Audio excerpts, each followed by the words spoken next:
Please rise for the flag salute. I pledge allegiance to the flag of the United States of America and to the republic for which it stands, one nation, under God, indivisible, with liberty and justice for all. Thank you.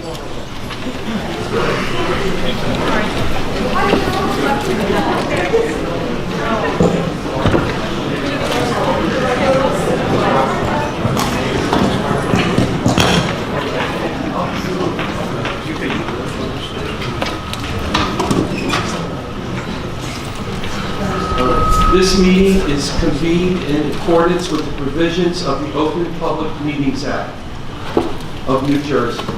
Let the official minutes reflect that adequate notice of this meeting has been provided by publishing a notice in the Asbury Park Press and the Star Ledger on Wednesday, January 7th, 2026, and thereafter posting same on Town Hall Bulletin Board for such notices, and filing same with the Township Clerk pursuant to a resolution adopted by the Township Council on Thursday, January 1st, 2026.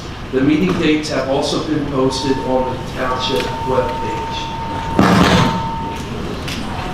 Roll call, please. This is very sensitive tonight. My apologies. Councilman Bradley. Here. Councilman Bianchini. Here. Council Vice President Iverson. Here. Council President Sikosi. Here. Councilman Coleman. Here. Councilman Aber. Here. Councilwoman O'Toole. Here. Wait a minute, Councilman Coleman called in? He's calling and he's present, yes. Okay. All right. All right. No one told us. Item number 5 is the minutes from the February 25th, 2026 council meeting. Make a motion to move the minutes. I'll second it. Motion was made by Council Vice President Iverson, seconded by Councilman Bradley. Council Vice President Iverson. Yes. Councilman Bradley. Yes. Councilman Bianchini. Yes. Council President Sikosi. Yes. Councilman Coleman. Yeah. Councilman Aber. Yes. Councilwoman O'Toole. Yes. Okay, before we begin, Councilman Bradley has something to say. If we could observe a minute of silence, Council President, for the 7 brave men or women that unfortunately gave their lives for our country in defense of our way of life here, fighting a very horrible and just demonic force over there in Iran.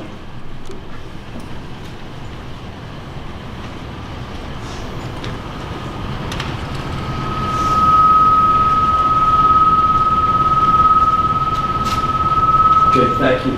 Good. And for our men and women, God protect them, and may this be a short outcome. I also want to do a little prayer. Grant us the serenity to accept the things we cannot change, the courage to change the things we can, and the wisdom to know the difference. God bless Tom's River. Okay. All right, so, Mr. Clerk, we have a resolution and presentation. Yes. Number 6 is an honoring resolution of the family of Leonard Bud Lamel. And are they here? I don't see them. Oh, over here. Step down, please.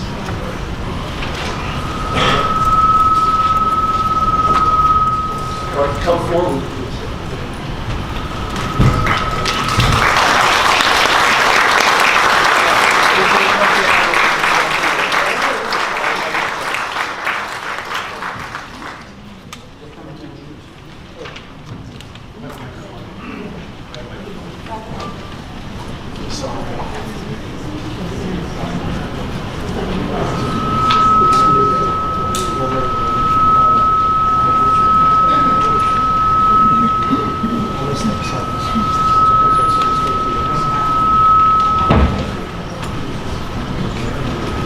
C codes, yeah. I met you at the VA.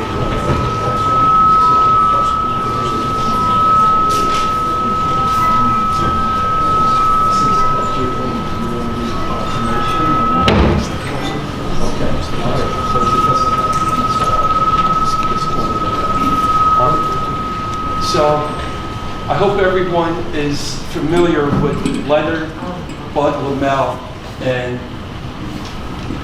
the new VA clinic on Hooper Avenue is named after him.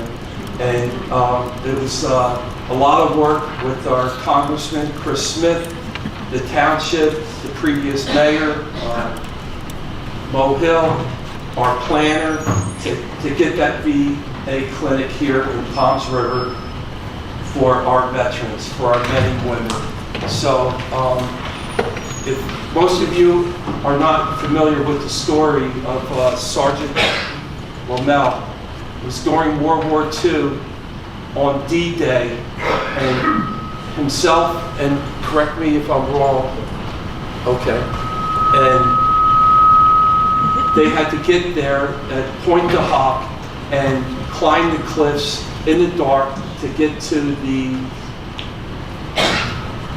big cannons that were facing the ships with our troops coming in. So he was in his early 20s. How old was he? Can you recall? So we're talking about a young man, 24 years old, that had to do this. So I couldn't picture myself doing this, but a true hero in our town. So, and his family.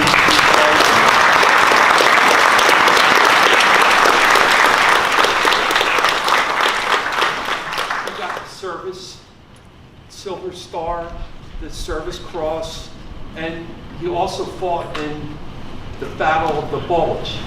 So we all know what happened there when the Germans asked the Americans to surrender, and the general told them nuts. And Mr. Lamel, Sergeant Lamel, was wounded several times on this, and thank God he came home. So we're all proud here, the mayor, the council people, and the previous mayor, and our planner, David Roberts, to get this VA clinic done for our men and women at Toms River. Thank you.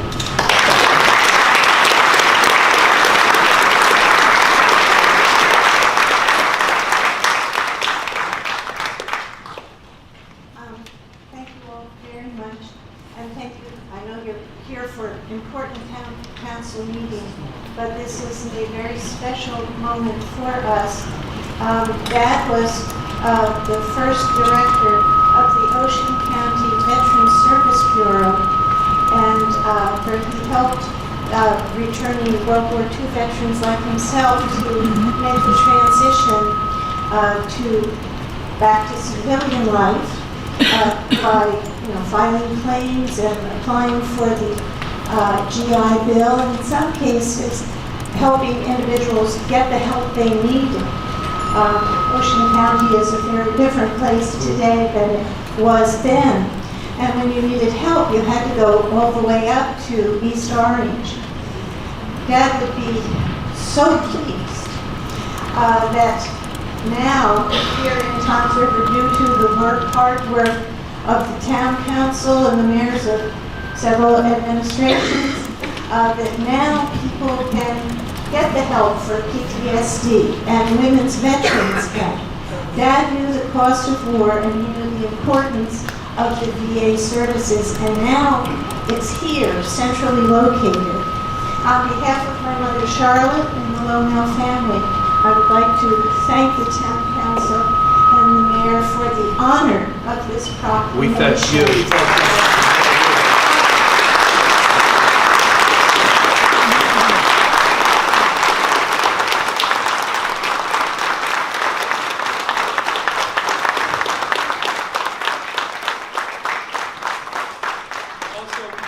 We have two veterans here. Councilman Bradley.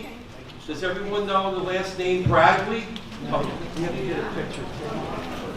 Okay? He's related to to the Bradleys. And we have Councilman Piacini also.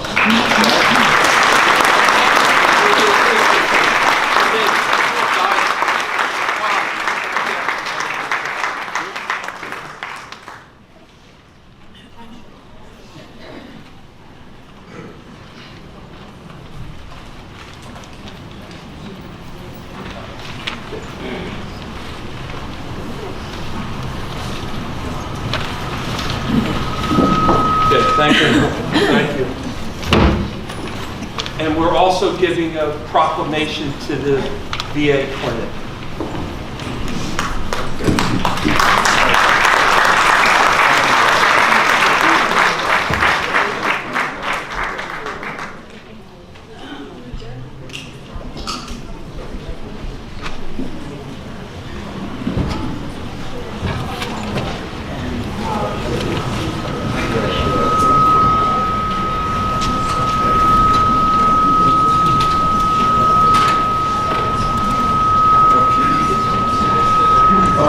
Going on to business, make sure your cell phones are off. If you have to talk, please go out in the hallway and, Council President, it's also customary to let the family of the folks who came for the honor, to let them know that it's a good time to listen. If they want to do it, they're not here for nothing.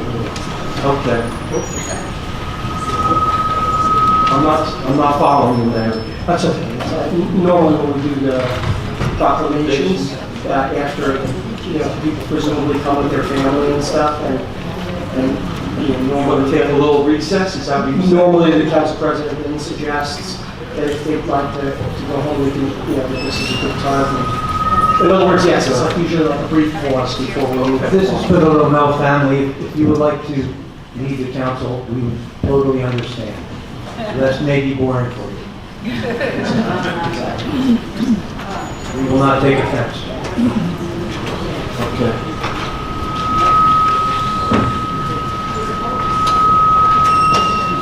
All right, Rick.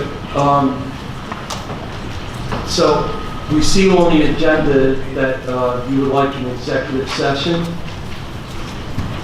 The affordable housing attorney is here. Okay. And there were, and there's a whole, Yet, we don't want to hold up. well, there's a, We want to move on to the business. but Don't we have an executive session after you go?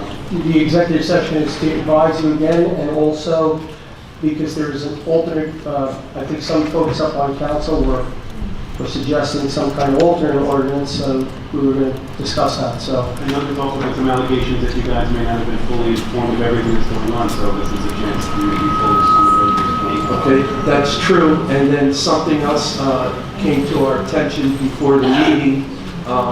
Mr. Messina, please come up to the microphone and state your name and your address for the record. And please ask your question or to the township attorney, right here.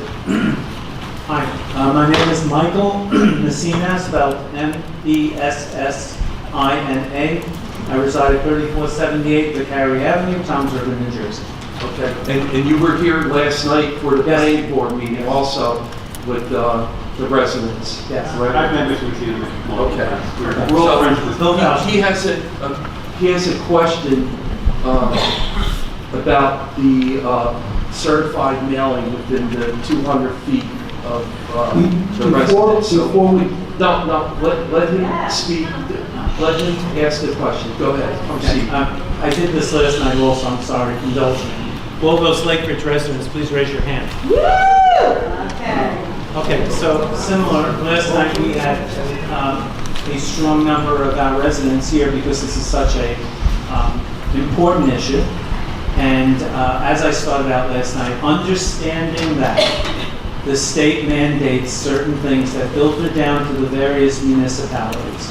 And it's the municipality's responsibility to come up with a plan. And that plan is in its infancy now, but I keep hearing fourth round, and I'm not sure what that means. But it's in its infancy now and can change depending on what transpires. But it has come to our attention. We met with the mayor several times and council And I'm just going to hold this. The mayor came to our community and handed the board of directors along with the government committee a photograph saying where the housing would happen. So with that said, it represented one side of our entrance on Massachusetts Avenue, which, as we all know, Massachusetts Avenue and 70 is one of the deadliest intersections in the state of New Jersey. It's number 3. Okay, so, concerns were raised right away. Mayor, this is on Massachusetts Avenue, 70 is right there. So I asked the mayor and I said, is this the only place that we're developing around Lake Ridge? And I ended up asking that question on 3 separate occasions. So, and I was told, the big red arrow, this is where those houses are going. Now, I'm not a rocket scientist, but I'm pretty good with numbers. And it seemed kind of odd that you fit 600 homes in that area. This is the photo. Respectfully, Mr. Messina, I did tell you. Mayor, just let him finish. Or does he? Please. Sure, Just give him 2-3 minutes. Certainly. So with that said, and with that lot identified, I did some homework to see the houses which were within 200 feet of that lot. And I found out that there were 39 Lake Ridge lots that were impacted within that 200 feet. And we surveyed, of the 39, we surveyed 35 of those homes, And how did you survey that? face to face. Fix it. Phone calls. And when was this? This has been happening for the last 2 days. 2 days. And that came with presentation. Did you receive this letter which states the rezoning? And we, surprisingly, on the area that was pointed to, of the 39 homes, only 4 had received this letter. It seemed odd. Okay. So, with that being said, maybe I'm missing something, maybe there's a misunderstanding, but there is another lot of land. So that's, Yeah. you're saying that 35 did not receive Did this not notice? receive a letter or a certified letter, but 4 did. Only 4. Okay. Well, I know a little bit about that, and that seemed atypical. So with that being said, some residents approached me and said, I live on the other side of that entrance, and I received a certified letter, which pointed to another lot. The lot that was not going to be Well, touched? now, I'm going to say this. If you mention a lot and block number, that's kind of creepy to me. Okay? And it's in the letter, all the lots and blocks, but the mayor came to me and gave me that picture. Yes or no? Drew gave you the picture, but Okay. we did discuss that it was many lots. Drew, and Mr. Messina, don't ask Okay. the questions yet, just You don't make mind your asking? statement. Okay, just Okay, finish it. so given that the one side of the development did not receive the notification that should happen, started wondering what's going on, so lo and behold, residents started approaching me on the other side of the development, on the other side of the entrance, saying, I received letters. So today, finding this out at 3 o'clock, I campaigned as best as I can, and I found 1, 2, 3, 4, 5, 6, 7, 9 homes that people were home, that they received certified letters for a different lot and block, a totally different side of the development, not the arrow that was pointed to. It was the other side. And they Do received you know how letters. many were within the 200 feet on the other side? I'm going to quickly say I'm pretty good, at least 25. And I managed to get the 3, 4, 5, as I said, 9 that received letters. So I'm going to say either one of 2 things. Either there's a misunderstanding, which there can always be, okay, granted, or we're developing both sides, or we're looking at the wrong side from the beginning, and the picture that I was given was not of the area that will be developed. The other option is we're developing both sides of the development entrance. and that was not what we were led to believe. But again, this is in its infancy. And I understand that things can change. There has to be an analysis of the traffic. There has to be an analysis of this, that, and the other. Long story short, I'm hoping this is a misunderstanding, but I'm not getting that bottom. Okay, thank you. So,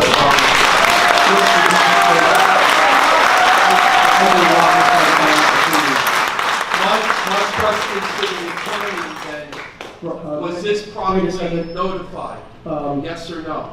Mr. Scosi, Yes. you know, Robert's rules, so I was, the gentleman spoke about me, he had some questions, I did wait down, and I get the opportunity to respond, and then you could ask the word, but we have to have an opportunity, for rebuttal. So, I did meet with everyone at Lake Ridge, and 30 some odd folks came to the, 2 times, 30 some odd folks did come to the planning board meeting last night.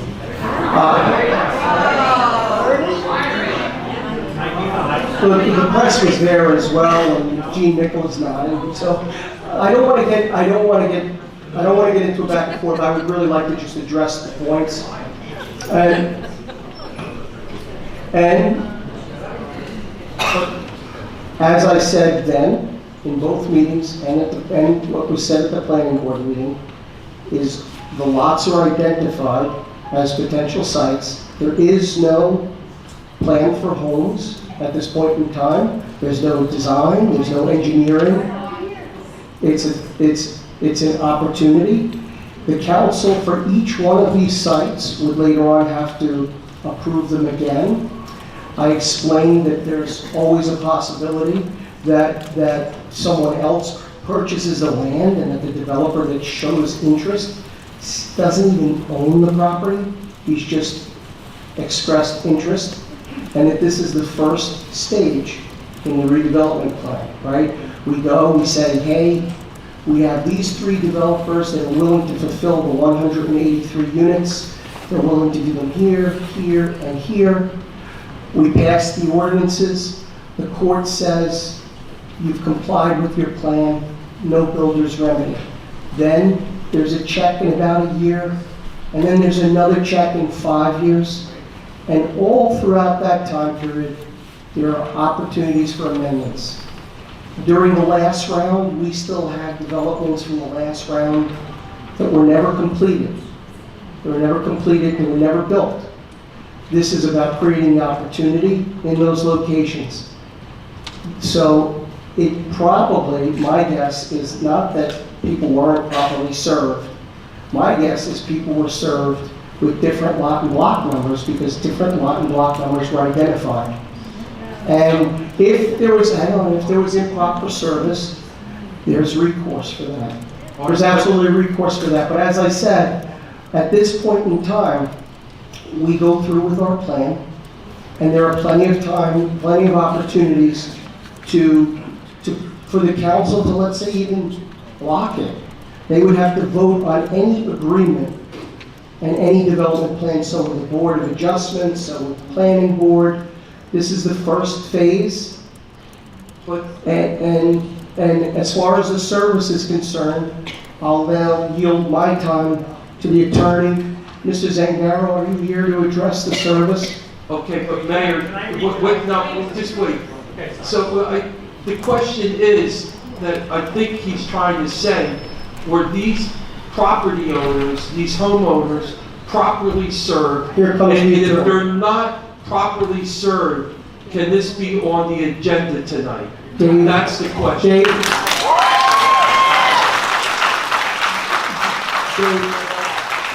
not only Dave, but everyone in the audience who we've spoken with extensively understands that there is a hard deadline for the introduction of the plan.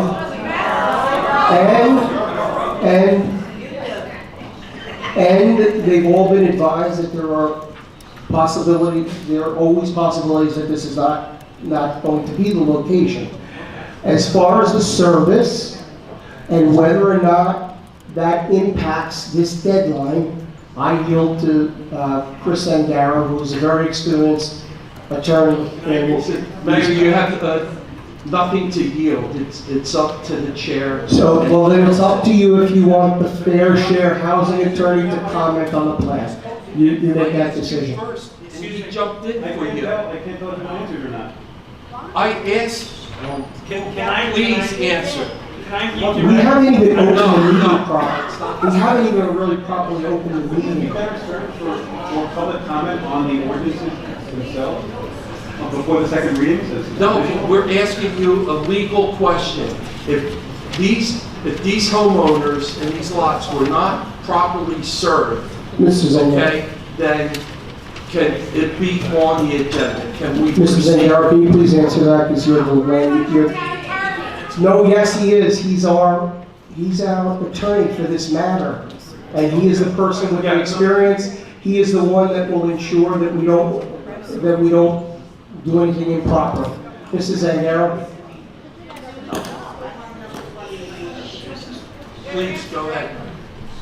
Just state your name for the record and what you do here, and speak loudly. I was told last night that I was here before the planning board. I was told I did not speak out loudly enough, so I'll try to correct that tonight.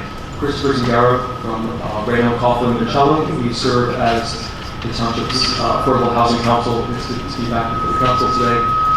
I do know that.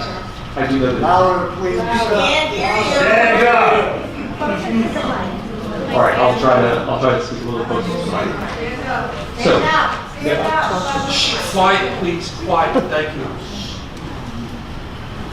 The obligation of the municipality to serve notice does not, the obligation is to serve notice, whether that is municipality's obligation. I'll start there. I do know that the township itself handled an incredible number of notices that went out the door. As for this evening, if there is a notice issue that arises that the township becomes aware of, it certainly has the opportunity to rectify it. I would say that the importance of putting into place ordinances to ensure that you are protected against builder remedy lawsuits. And I want to make one comment on this, if the council would just permit me, just to provide a little context. The importance of having ordinances on the books is that there's a statutory deadline, as I had noted yesterday, sort of running through the process of March 15th. It's not set by the town, it's not set by the court. It's set by the amended Fair Housing Act. It's a statutory requirement. The failure to meet the March 15th statutory deadline means that effective March 16th, a builder could bring a builder remedy lawsuit to evaluate the ordinances that are in place as of the date of their lawsuit is brought. That's just one item I want to just emphasize, that let's say you decide to consider these ordinances a month from now, 2 months from now, and you think, well, at that point, we'll simply have the ordinances in place. Any litigation brought before that date, arguably, a court would say that you evaluate the ordinances that are in effect as of the date of the litigation filing. All that said, if there is a notice issue, we'll review the notice issue, or the township will review it, and there might be an opportunity, a need to address any notice requirements. I can say that the township directly handled an extraordinary number of notices. So I would just say that there could always be an opportunity to rectify any notice. But at that time, it will be too late. Did the township attorney have something to add? They're all here, Dave, so that's the other thing. We're talking about notice. I'm sorry to be the captain obvious, but we're talking about notice, and there's 150 people here. Everyone in the community knows it was a We community. don't know. If you're looking for an answer that says they're precluded from doing this, the answer is no. This is not, listen, I honestly think You know the statute right off the top of your head? we should really go into executive session with the attorneys I know that you and guys discuss the whole you guys have pumped out an incredible amount of misinformation and falsehoods on the wall. Let's not argue. It's Can not you, You're not. No, I don't want your opinion Council, on that, Counsel. on the law. can My we, opinion on the law is that Counsel you President, a lot of falsehoods. And this has been purposeful. Such as what? Mr. If I could read your statement, then you can go forward. Mr. Penny, stop. Stop. Please, Council President, could I be recognized? Mr. Iverson, can we just do an executive session real quick? We'll do an executive. You don't notice the residents after the vote.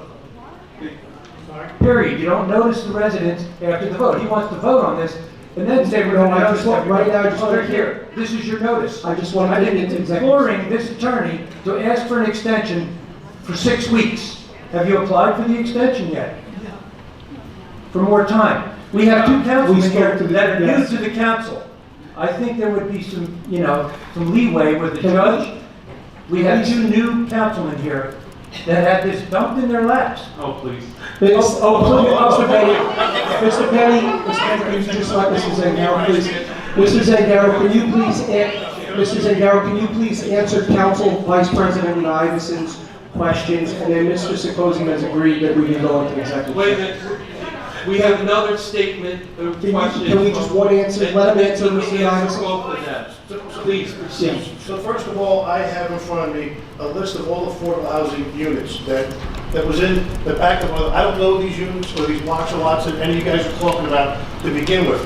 But I take offense for Penny over there saying, please, when you gave the presentation to us, and I had word-to-word conversation with you, and you told me that we were only talking about 2 lots on Route 9 and 166, and when I got the backup that's sitting right in front of me here, there's 65 acres that were actually being rezoned, and you never mentioned a word to me about that. I take that very offensive.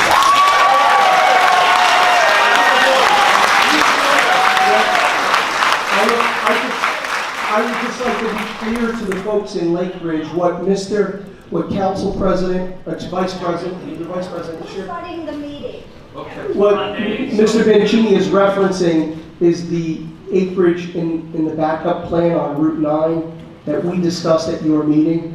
That acreage would be a location, an alternate location for projects that didn't go through. Those are the acres, so if you're thinking he's referencing something to do with Route 70, he's not. I'm not talking about Route 70, I'm talking about the thing on Route 9. Yeah, it's But Route if 5. this gentleman there turned around and said that you might have misled him or misspoke, he misled me and misspoke. It's the same thing. We show executive session and do the politics part later. So you can- I think as a compliment. That's why you showed up at my house. So, I showed up at your house because you lie and say that no one wants to tell you about this. And you say that no one wants to tell you about this. I'm glad you admitted on the record that I even came to your home to try to educate you. So, okay. so, listen. I understand that Lake Ridge is very upset. We all understand that Lake Ridge is very upset, but the council needs to discuss the affordable housing plan. No, wait. So, I want to explain to everybody how we got to this point, okay? 2 weeks ago, on Wednesday, the mayor asked for an executive session, okay? And just remember, everything, the last meeting in December was, we voted on the affordable housing ordinance, and he said, this is the best deal, I got this, we did that. And against my better judgment, I went with the mayor on this, just thinking if we saved 1 acre, 1 house, it was a good deal for Toms River. Then 2 weeks ago, in the executive session, we go in, and there's 400 pages of ordinances You know what the already. exception is privilege? Listen, let me tell you. Be quiet. I'm not discussing what's in there or what was on that. So, Identity so, politics. so it's already prepared for us, and I'm like, what's this? And then everybody knows why we're here, because a so-called builder pulled out of the agreement and left a big mess for the town. But we were never part of, we heard rumors, Tom and I did, but we were never part of this negotiation or any information, zero. And it just turns so ugly what happened on this. It's not our fault, it's the mayor's fault why this deal Okay, what I will say to the press is that I will share, what I will say to the press is that I will share all of the text messages and all of my phone records It's not your that have been meeting. ignored for 3 It's months. not your meeting. That have been If ignored I for can't call out, neither All right, can you. please, It's not your be meeting. quiet. that have been ignored for 3 months. I'll share all of my phone records and all of the text messages. As one councilman already noted, I even went to their homes. Because they did not answer. And what is going on right now, sir, is incredibly dangerous. You were just advised about the builder's remedy. And I know the people in Lake Ridge don't care right now, but the people in the rest of this town care. And if they're screaming, I'm going to just ask that the police please take care of that and ask these folks to stop screaming. Because we have to all... We're doing the same thing you're doing. We're doing the same thing you're doing. And this is getting to be like... If the police want to get involved, that's called selective where no enforcement. one wants to hear the other side speak. When the other side speaks, people yell and they scream, and no one can talk to anyone anymore, and it's very disappointing. It's not your meeting. It's very disappointing. It's not your meeting. 5-minute recess. Okay. Actually, can we just do the executive session? No, You said don't no. want to be advised by the Said attorney. no. All right, and make sure the You don't want to be advised by the attorney? Dave, you gotta talk to the attorney. You have to vote on it. You gotta talk to the attorney, Dave. Motion for recess. A second? Second. All in favor? Aye. Any opposed? One opposed? So what Ayes is have what is the recess supposed to do at this point in time, Dave? What's it supposed to do? You gotta go to executive session. There's an attorney here billing by the hour.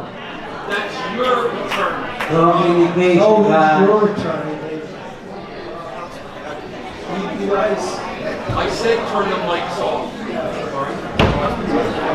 no one turns the mics off here.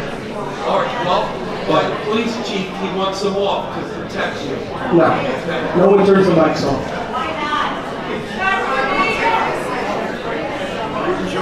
No one turns the mics off because it's America and everybody's allowed to speak, even when you disagree.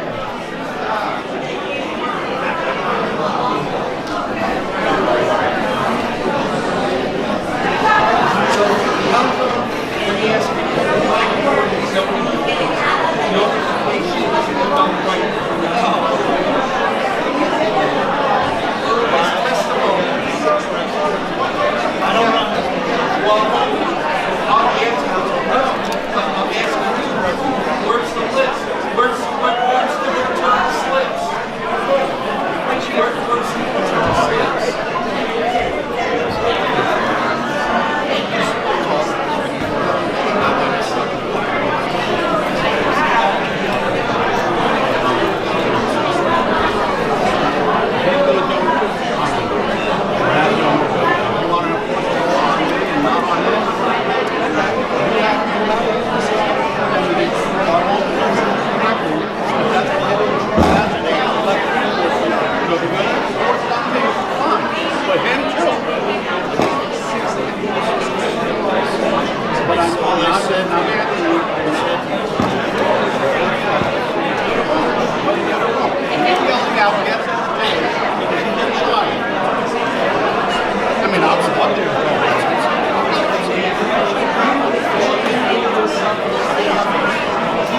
Procedural question.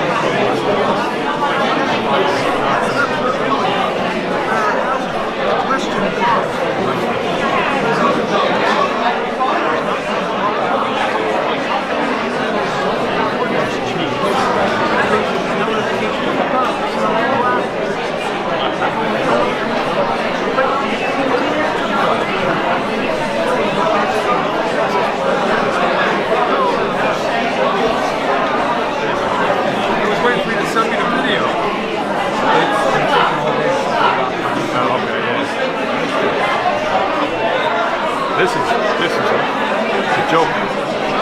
Huh? Yeah. That's right. I deal with my consequences. I'm your witness.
I need a motion to call the meeting back to order.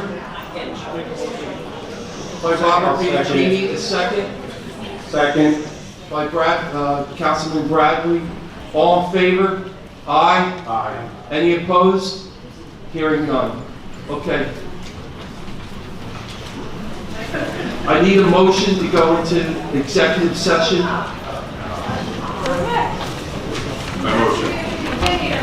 Is there a second? Can I, point of order, should we wait for Councilwoman O'Toole? Yeah, we don't have everybody back. No, the meeting's in order. Is there a second? You can't do that. Hearing, Council, hold on. You can't do that, Dave. Councilwoman O'Toole's right here, Councilman Coleman seconded it, I heard. Okay. So this is a motion to enter into executive session that was made by Councilman Aber, seconded by Councilman Coleman. Councilman Aber? To enter executive session, yes. Councilman Coleman? Councilman Bradley? Yes. Councilman Bianchini? Yes. Council Vice President Iverson? Yes. Council President Sikosi? Yes. Did you call Councilwoman O'Toole? I didn't hear her. You were first, and then Councilwoman O'Toole. Your vote, Councilwoman, yes? Yes. Thank you. All right. We'll try to be fast.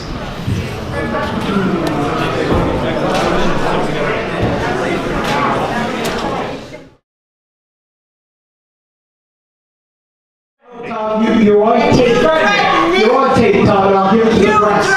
I'll give it to the press. All the nasty, horrible things you just said to an 82-year-old woman. I taped the whole thing. Go ahead. And I'll give it to the press. Okay, just behave yourself before we have to call the cops on you. Behave yourself. Behave yourself. Behave yourself. This is identity politics at its worst. Let's have the meeting and vote. They're going to vote it down because they're not afraid of the builder's remedy. And while the folks in Lake Ridge are going to have a round of applause, the rest of the town is going to be so upset. But that's okay. Go ahead. Go ahead. Let's move on with the meeting.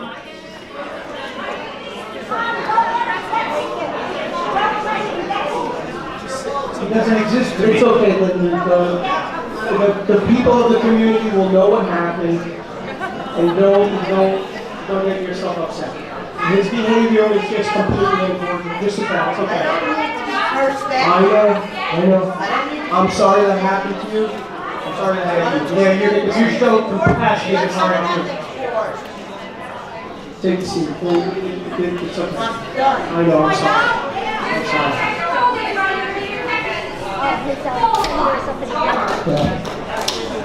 I'm sorry that happened to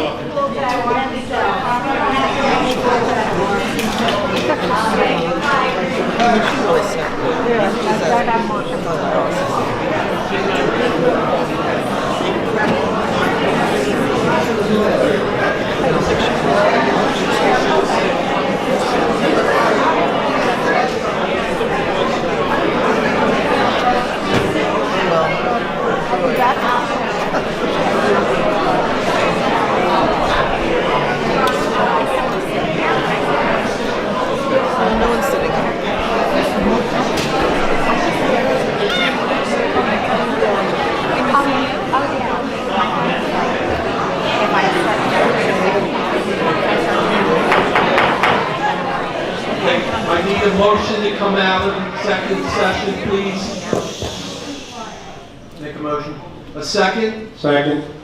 All in favor? Aye. Any opposed? Hearing none. Before we start on the agenda again, Councilman Vice Chair Iverson has a statement to read. First, I have to clarify for the record that I'm not in favor of any more building, let alone the 8,000 units like Roger put out in another one of his desperate lie-filled letters to the public with all my personal information in it, when he knows all of our town phone numbers were included with all of our councilmen. This is a sign of a desperate pathological liar who feels threatened. I I ran on a stop the building platform. Our infrastructure can't handle any more pressure. Roderick ran on the same platform. So far, he's managed to stop the animal shelter, the Code Blue shelter. He's now running the police department with no law enforcement experience. Morale is low, and we're down 20 to 40 patrolmen. But the most egregious act he has perpetrated to date was closing the Sultan First Aid. There's a fleet of state-of-the-art four-wheel drive ambulances ready to roll on a moment's notice. Still at 750,000. Countless calls have gone unanswered, and the response times greatly increased. This is unconscionable. Why? But he has not stopped the building even a little bit. He hasn't even slowed it down. He likes to muddy the waters with his last-minute, lie-filled press releases to make himself look like the savior of the town. The people who have the facts can see you for the despicable sociopath you are. Keep up the good work.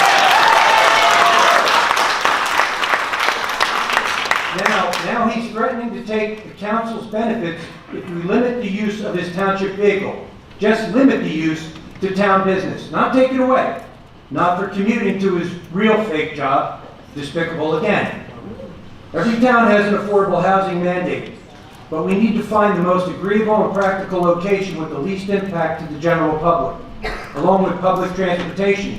There is none on the Route 70 corridor, and the intersection of Massachusetts is one of the most dangerous in the state. Roger brought us into this mess. He needs to get us out. He's looking for a scapegoat. Thank you.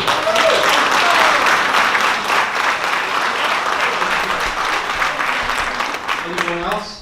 Mayor, would you like to respond? Yes, I would like to respond. But if you're not going to ask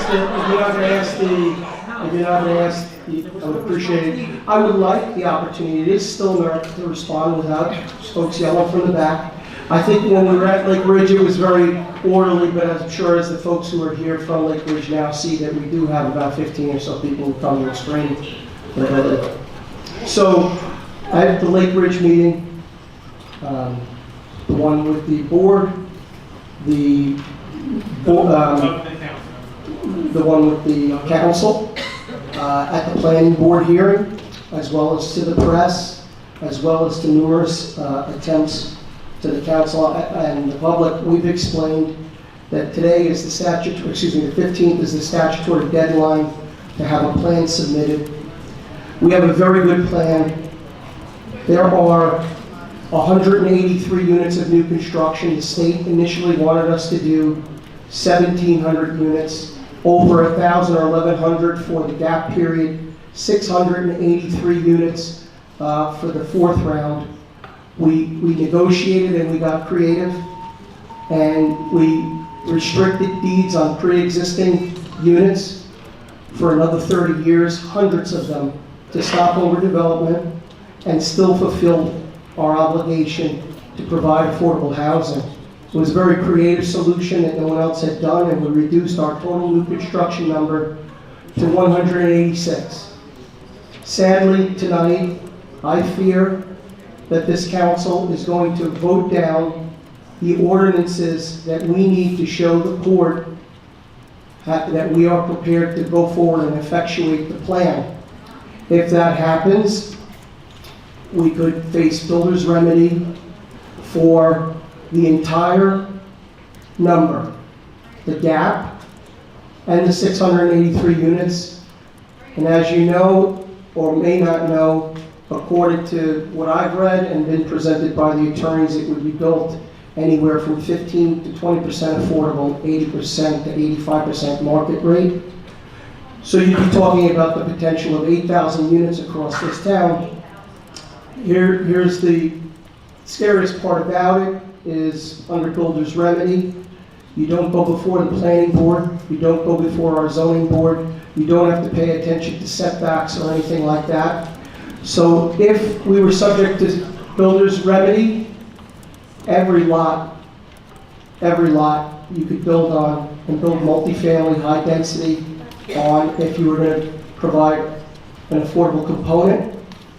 That means the very lots that everyone here from Lake Ridge is here about, those very lots, after the 15th of the month, would be fair game. Anybody could build whatever they wanted, as long as they provide an affordable component. It would be devastating for our community. People would pour into Toms River if we had 8,000 additional apartments. If you had 4 or 5 people in a household, you'd be talking about 40,000 new residents. Think about what that would do to taxes, our public schools, the transportation budget. It would be devastating. It would totally eliminate the small town feel that we've all come to love about Toms River. And again, I notice it's not really the folks from Lake Ridge yelling, but it's the usual suspects. Is that all, Mayor? No, one last thing I would just ask is that our affordable housing attorney, who was not provided the opportunity to speak in executive session, I would just ask him to just put on the record whether or not there's anything that I said here that was inaccurate, sir. Okay. That would be it, though. That would be all. Mrs. Zangaro, would you mind? Go And ahead. then we could cast the votes. Who cast the votes at that point? Right. All right, we just have That, I one just, question here. can you just answer mine first? One question. You yielded the floor to me, sir. Can, Mrs. Zangaro, can you No, please? no, he has one question from your statement. Yeah, but you yielded, This is a letter Mayor Rogers put out about us 4 right here. And I'd like to ask him, who have we pledged to? Certain members of our community we have pledged to, Well- that our team will vote down his plan. I want to know who I that want to was. see your votes. We're not aware of who we pledged that. Go ahead, Mrs. Who Zangaro. do we Can you pledge please? to? Go ahead, Mrs. Okay, Zangaro. can you answer that, Let Dan? the record You wrote state, this letter, Dan. no answer from the mayor. You wrote this letter, Dan. Who do we Mr. pledge? Zangaro. Who do we pledge our Mr. allegiance to? Zangaro. No, not him. I'm asking you. Mrs. Zangaro. You penned this letter. No, we're not talking about the letter. We're Yeah, we're trying talking to. about the letter right now. Those of us The who one are here that, one who that are in favor of concerned and 8,000 units. understand, I'm sorry that this goes on all the time. I just would really like the attorney, let the attorney address, Can he answer the the question? attorney needs to address whether or not anything I said about the builder's remedy is accurate, and then I will answer your question. Nobody's disputing Go ahead. that. Nobody's disputing that. Go ahead, Mr. Zangaro. Go ahead, speak up, do your best. Thank you. Just one item. Let me just run through one, just a few points. Speak up. We can't hear you. Well, you'll hear if you stop yelling at him and speak up. Come on, please do. Oh, God, go ahead. Council President, so I just want to run through a few elements of where we're at in this process.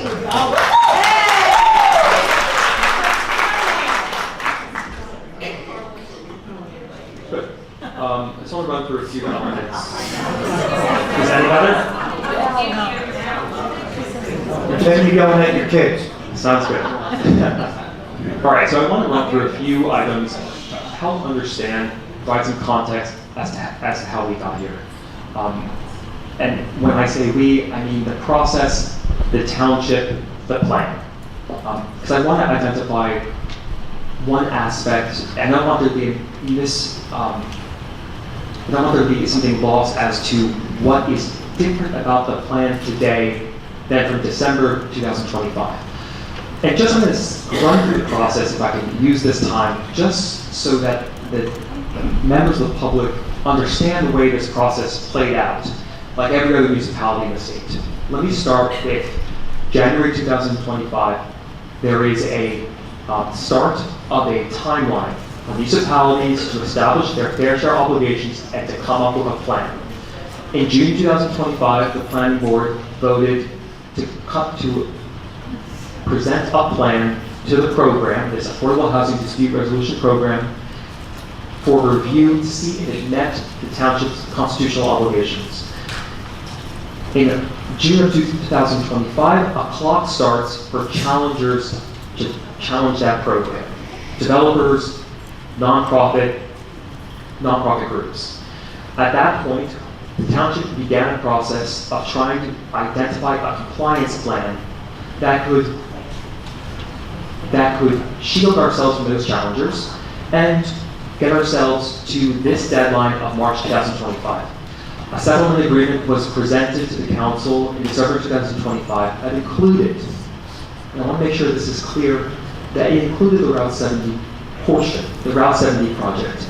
The charts that were included in that housing element and fair share plan, in that settlement agreement, identified that there was a set-aside requirement that this was an inclusionary project. The way the law is set up is it requires that a municipality reach a settlement and then adopt an amended housing element and fair share plan that puts into place as a policy document the plan, the amended structure. So in December 2025, after months of negotiation, the township could have just said, all right, we'll do whatever you want. They didn't. They stood their ground against Fair Share Housing Center, they stood their ground against developers, and they came up with an alternate plan. The way the law works is that once you reach a settlement, you have a very short amount of time to put into place the ordinances. Now this is unusual. Typically, in prior housing rounds, municipalities could have a year, could have maybe a few months. Usually you have an incredible amount of time to put into place those ordinances. What the state did in enacting the new law was it gave municipalities 3 months. March 2025, March 15th. So the period ran from December 31st to March 15th. To get that done. So I just want to state for the record, myself, I don't want to speak for Councilman Nivison or Councilman Jim Quinsley. We were never privy to this information or brought on board, and I had no clue of this starting in June. I was never brought on board because everyone figured I was on my way out after I won the primary. So, and the first time that I ever met you, I think, was back in December.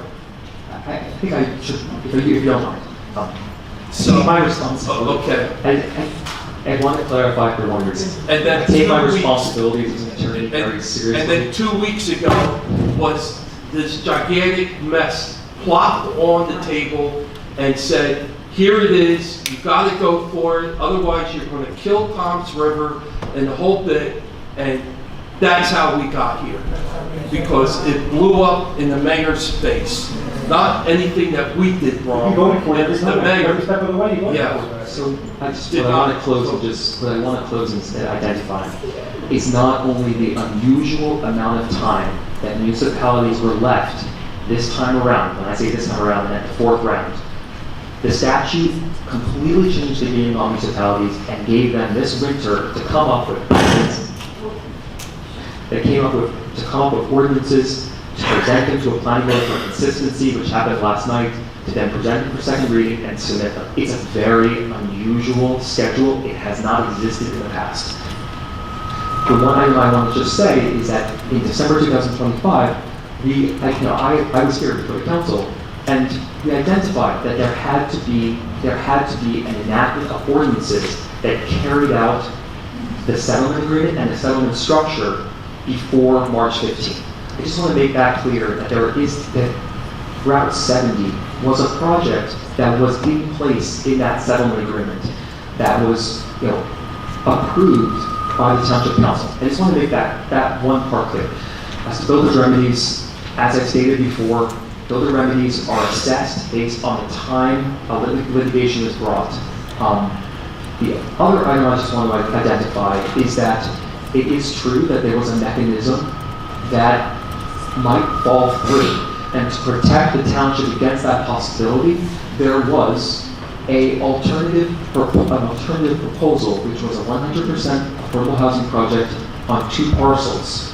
That was always very clear that the project was a 100% on 2 parcels. And that was the alternative structure that would provide some backup for the township's plan. I just want to put those on the record, but the statutory deadline is it's considerable, it's unusual this year, not because of municipalities, not because of torts, but because of the legislation that was adopted. If there's any questions, I'd be happy to take them. Thank you for your time. Okay. Do you want to move to public comment, introduce the ordinance? No, move to we public have comment, let council, everybody- we have council questions first, then public, please. Thank you. So when I did talk to you in Speak up, executive session, it Into was, the microphone. we did talk at length in executive session, and I asked you a lot of different questions, and you did mention that there was 2 pieces of parcel that the township owned, okay? And I agree with that there, but you also explained that those 2 pieces of parcel that you represented was, I believe you or the mayor said it was going to be a bargaining chip to call Hope's Crossings bluff. That's what it was. It wasn't because you were still trying, not you or the town, but they were still trying to get across the finish line with Hope's Crossing, which I was all in favor for. And the only reason that we actually even entertained that was to give another 2 weeks for everybody to keep moving forward. And I will tell you this, I know government doesn't work efficient, but I guarantee you that if, on March 15th, if we came up with a nice proposal and said, look, if we have this thing 90% across the finish line, and we need another 145 units, they will work with us. They're not gonna hit us over the head. I don't wanna keep thinking that everybody has to say, oh my God, Robert, the end of the world's coming. It's not coming. You know that. You will be the representative and say, listen, Your Honor, we have this one proposal. We're still working on this. We're 99.9% of the way. Listen, we have to be honest with the people that we're dealing with. I'm not going to do anything knee-jerk reaction because I've only been on the council for 2 months and I listened to you.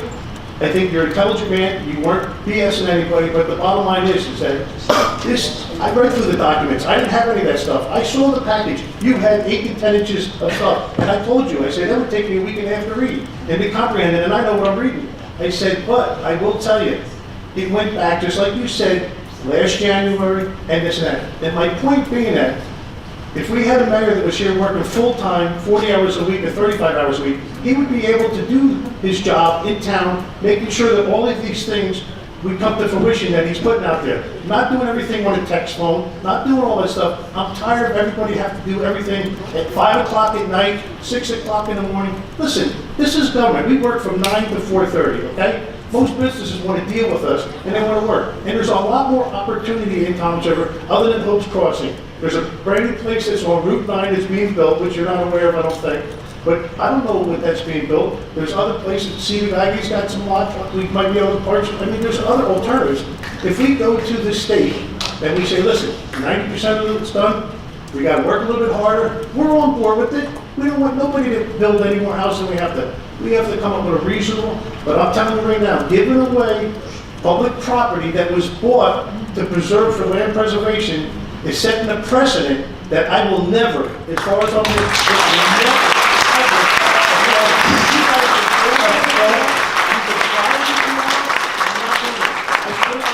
We didn't sell land to anyone, Mr. Bianchi. No, but Okay, No, Mayor, but none of let's this finish. is important, he did finish. No, It is he didn't. important, you can't lie to the public, okay? We didn't sell any land.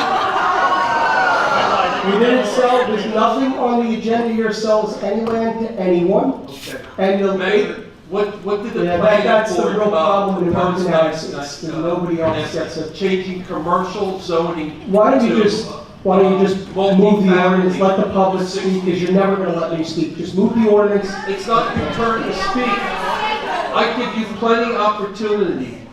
So respect everybody else, please. Anyone else on council have a comment? I just would like him to answer. Councilman Bianchini and Iverson have pledged to certain members of our community, and we sold out to the developers. Who are you talking about? Okay. You wrote this Are you gonna letter. let me speak? Because Yeah. I will answer you, I but like that answer. Please. you're good? Yes. You're gonna let me speak fully? You see, that's the real problem, so I'll answer, but are we going to let me answer? We're waiting. You, first of all, you did pledge to Lake Ridge that you would vote this down. That's why they're here tonight. You went there and pledged that you vote it down. Secondly, Did I pledge, Leverage is here, did I pledge that I would vote this way? listen, I'm done with the political games where you're trying to appeal to 100 I people. want to be politics. You're trying to appeal in politics. You're trying to appeal to 100 people and You you're came supposed to my to- house every weekend begging me to get into politics. I don't want to be in politics. Do you think I need this? I could be in my greenhouse right now. I wonder, I honestly wonder, did you take a big bag of money on how much was in it? That's what I wonder. Now, did you answer the question? No, I didn't get an opportunity. Okay, well, you said one part, finish it up, please. Who did we sell out to? What developer? Is that a second question? That was part of the Still first. That's the second question. So you sold out the day that you voted against the repeal of the downtown redevelopment plan, which we just lost in court because of the fifth vote. That was the day you sold out. You would have lost And that. I still That was wonder. lost. I said that was lost the first time you brought it up. I said, you think you're gonna You stop voted this? against it. You said you were against the downtown redevelopment, and you voted against the repeal. That was the day that I knew for sure that you really did sell out the We development. gave away a $5 Yeah. million grant through the master What are plan. you talking about? What am I talking? You know what I'm talking No, about. I don't. You just yelled All right, because you have we're not 15 gonna or go back 20 and people who are forth. going to Mayor, please finish it up. I'm satisfied with your answer, thank you. No, he doesn't want the answer. All right, go ahead. One more speaker. He doesn't want to talk about the votes. We can talk about it. And you're going to vote tonight That's in you. a manner that is going to force us, I'm not. you're going to force us into a, The I hope only we'll vote find you out. know about We'll was the find public out. that we already have in This is place. this is already 8 o'clock at night. Are you going to move the ordinance and go to public comment? Wait. Any other council? It's an hour and a half into the meeting. Are you going to move the ordinance? So, And I you also notice, wanted it's not like to say Rich yelling, will you something. shut up? It's your 12 club members in the back of this room. Mayor, please. There's a lot of innuendos going back and forth, but I want everyone to remember how the mayor got here. What was his platform? Stop the Lakewood style development. Does everybody remember all the ugly flyers that went out? Okay? All right. And secondly, more importantly, last May, the last council meeting, we only had one a month at 4 o'clock in the afternoon, and usually it wasn't publicized on the website. You know, the extension cord was pulled out, or the microphones were silenced, or whatever reason, or we were locked out of town hall. But he made a prediction and belittled Councilman Quisling on Ward 3, and he stated, you're not even going to get 12% of the vote in the primary. You're done, you're out, you're finished. Now, his prediction was like almost 100% accurate. So how would he know that? How would he know that? The same reason that I know right now that you speaking. are, you never going to get reelected if you So- vote this down. Same reason I know that. So, You will never be reelected if you vote this down because you are destroying our town, Dave. all right. You want to stop the show and move the ordinances. Stop the show and move the ordinances. Satisfy these people that are here. Vote the ordinances down, Dave. Dave, move the ordinance. Not Move moving the to ordinance. Arista, not on knocking doors, Move not the on ordinance. anything. Move the He ordinance. won on the block voting. Oh, no. He won Move the on block ordinance. voting. Move the ordinance. So, Move the ordinance, Dave. Move the ordinance. this is bad. This is his Dave, logo. move the This is his ordinance. fight. Okay. All right, so now we're going to move on to Okay, here we public go. comment on number 8. Please come forward. Council President, point of order, point of order, we need to still vote on the executive session minutes. Okay. We need a first and a second, please. For To vote. last month's Yeah, for last February meeting. 25th. Okay, I need a motion for, Motion for the minutes. okay, is there a second? All in favor? Aye. Wait, we have to do a roll Roll call. call? Okay, please do roll call. Councilwoman O'Toole, Yes. Councilman Bianchini, Yes. Councilman Bradley, Yes. Council Vice President Iverson, Yes. Council President Sikosi, Yes. Councilman Coleman, and Councilman Aber. Good thing. All right, so now we're going to proceed to Yes, now we're public on, comment. now we're on item 8. I'm gonna read it into the record. Ordinance Item 8 is an ordinance implementing site-specific and area-specific zoning provisions to effectuate the Township of Toms River's fourth round housing element and fair share plan as amended by the settlement structure approved through the Affordable Housing Dispute Resolution Program. This is a final reading. State your first and spell your last name for the record, please. And then if you live in Toms River, you need your address. Dennis Galanti, 1149 Cherokee Court, Toms River, New Jersey. Everything you're doing this evening is irrelevant and is probably illegal.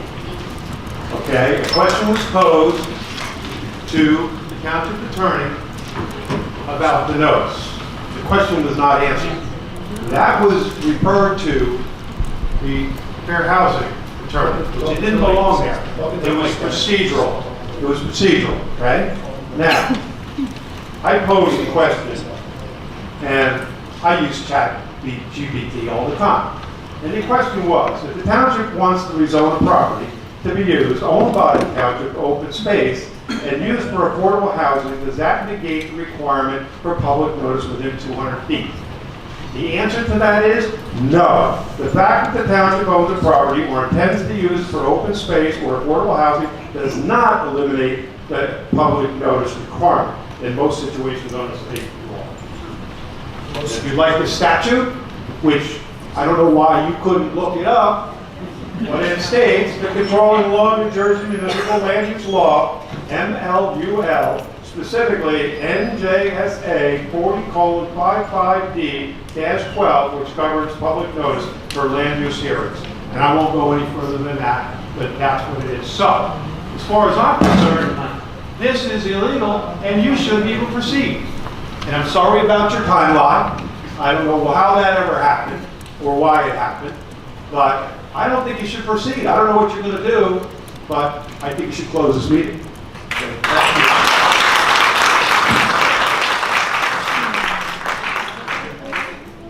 Yes, sir. State your first name, your last name, and if you live in Toms River. Carlos Amosar, Winterham. Okay. This is on ordinance number 8, okay? I understand we got a deadline. We got a few more days to go for that deadline. I believe our attorneys, they got a lot of work to get done. There has to be a secondary solution that we all agreed on. It's time to put that overtime, guys. So far, half the meeting, we look like foolish, fighting between each other, instead of making a solution for our town. So, I'm tired. I've done 1,000 meetings with you guys, and it's the same thing.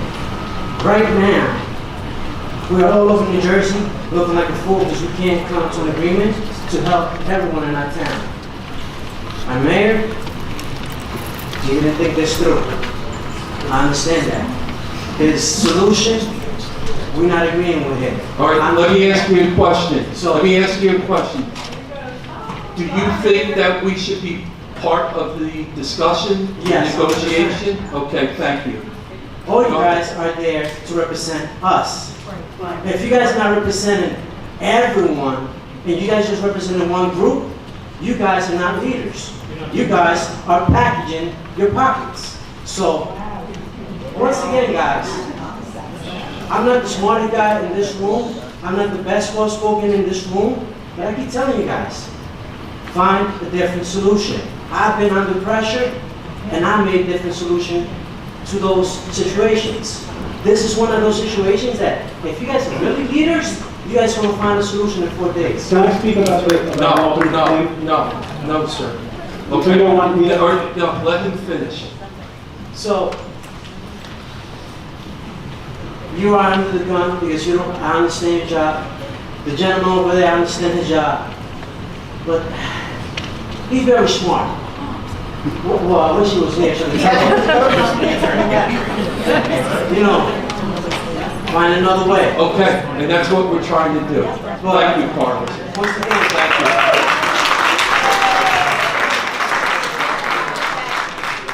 State your name, please, for the record. Phil Brilliant, 79 Coventry Lane. Can you hear me? Everyone hear me? Okay, and this is on number 8. This is on number 8, and I apologize for my appearance tonight, Council President. I came straight from the field. No disrespect. I'm here to oppose the change that's outlined in Exhibit C of this ordinance that would create the NF18 zone for these affordable housing units. Let me be clear at the start. I understand the state mandate. I understand the township has to address affordable housing. I understand there has to be work, plans, legal review, and negotiations behind this ordinance. I'm not standing here pretending that those things do not exist. This ordinance in itself, the ordinance itself says Exhibit C would create a multifamily zone for an exclusionary project generating 134 affordable housing units. It doesn't say that'll equal somewhere around 700 total units. It's 671 now. What I do not understand is this. When the residents of Toms River come together and say, we do not like this, or no, this is not right for our town, we are ignored. This is not part of people are tired. Residents show up, they speak, they vote, and still the message from leadership seems to be, thank you very much for your comments, let's move aside and we're going to do what we want to do. This is not representation, this is not listening, this is not leadership. If the council truly believes in serving the public, then stop fighting the residents and voters of this town and let's start working together. And I wanted to address Mayor Roderick, please extend this to him, or you can watch it on TV later, directly through his own past words. In 2018, when he was a councilman, he publicly called for Toms River to ban future multifamily housing projects. The past reported that he said Toms River would eliminate multifamily zoning and that residents have spoken on this issue, and it's time to put an end to multifamily development here in Toms River. So my simple question is, what's changed? Back then, it was politically useful. The message was the residents have spoken, and now we're ignored. No, we have every right to remind the mayor that this is what we were asking for, because this is why he was elected. If Mayor Roderick meant what he said in 2018, then we should not be ignored for any concerns. And if he no longer believes what he said, then he owes the township and the residents an understanding of why he's changed for the affordable housing plan. Because right now, it looks like the mayor wants credits for opposing overdevelopment in the past while staying quiet now as it advances. This is why I'm asking the council tonight to vote no and go back to the drawing board with the experts, with the mayor, and hit the streets and get working. Do not tell us there is only one way. Do not tell us public opposition does not matter. Do not tell us that it's settled when the people who live here are telling you to go fix it. And I also want to ask about credits and alternatives. The township's adopted housing element and fair share plan says the township believes it can satisfy its fourth round obligations through the mechanisms it's elected, and specifically says some developer proposals reviewed and not chosen by the township determined that they were not required to satisfy the fair share obligation. If this is true, then residents deserve a full public explanation as to why these alternatives were not chosen, what credits may have been available, and why the NF18 overlay is the answer tonight. There has also been public reporting on the proposed 14-person family and pregnant women's shelter that's on the zoning board agenda tomorrow night. I don't know much about it. Well, I don't know much about how this works, but it's my understanding there could be credits received from this facility that could be added to the affordable housing plan. It's not a new construction. Tonight, I ask you to very simply listen to the people, respect the residents who showed up, respect the voters who put you here. Stop pushing everything past us. Let's go back to court, let's go back to the drawing board, and let's go back to these developers. Each of you were elected to represent the people of Toms River, not to wear our opposition down until we give up. Thank you.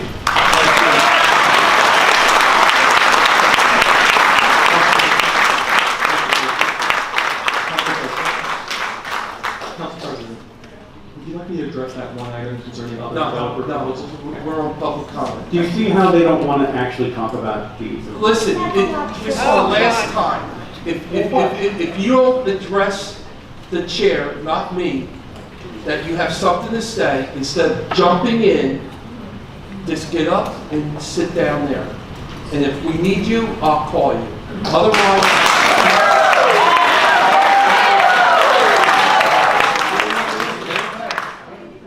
you're here as a guest also. Okay, thank you. Yes, ma'am. State your first and spell your last name for the record. Maria Lee, L-E-E.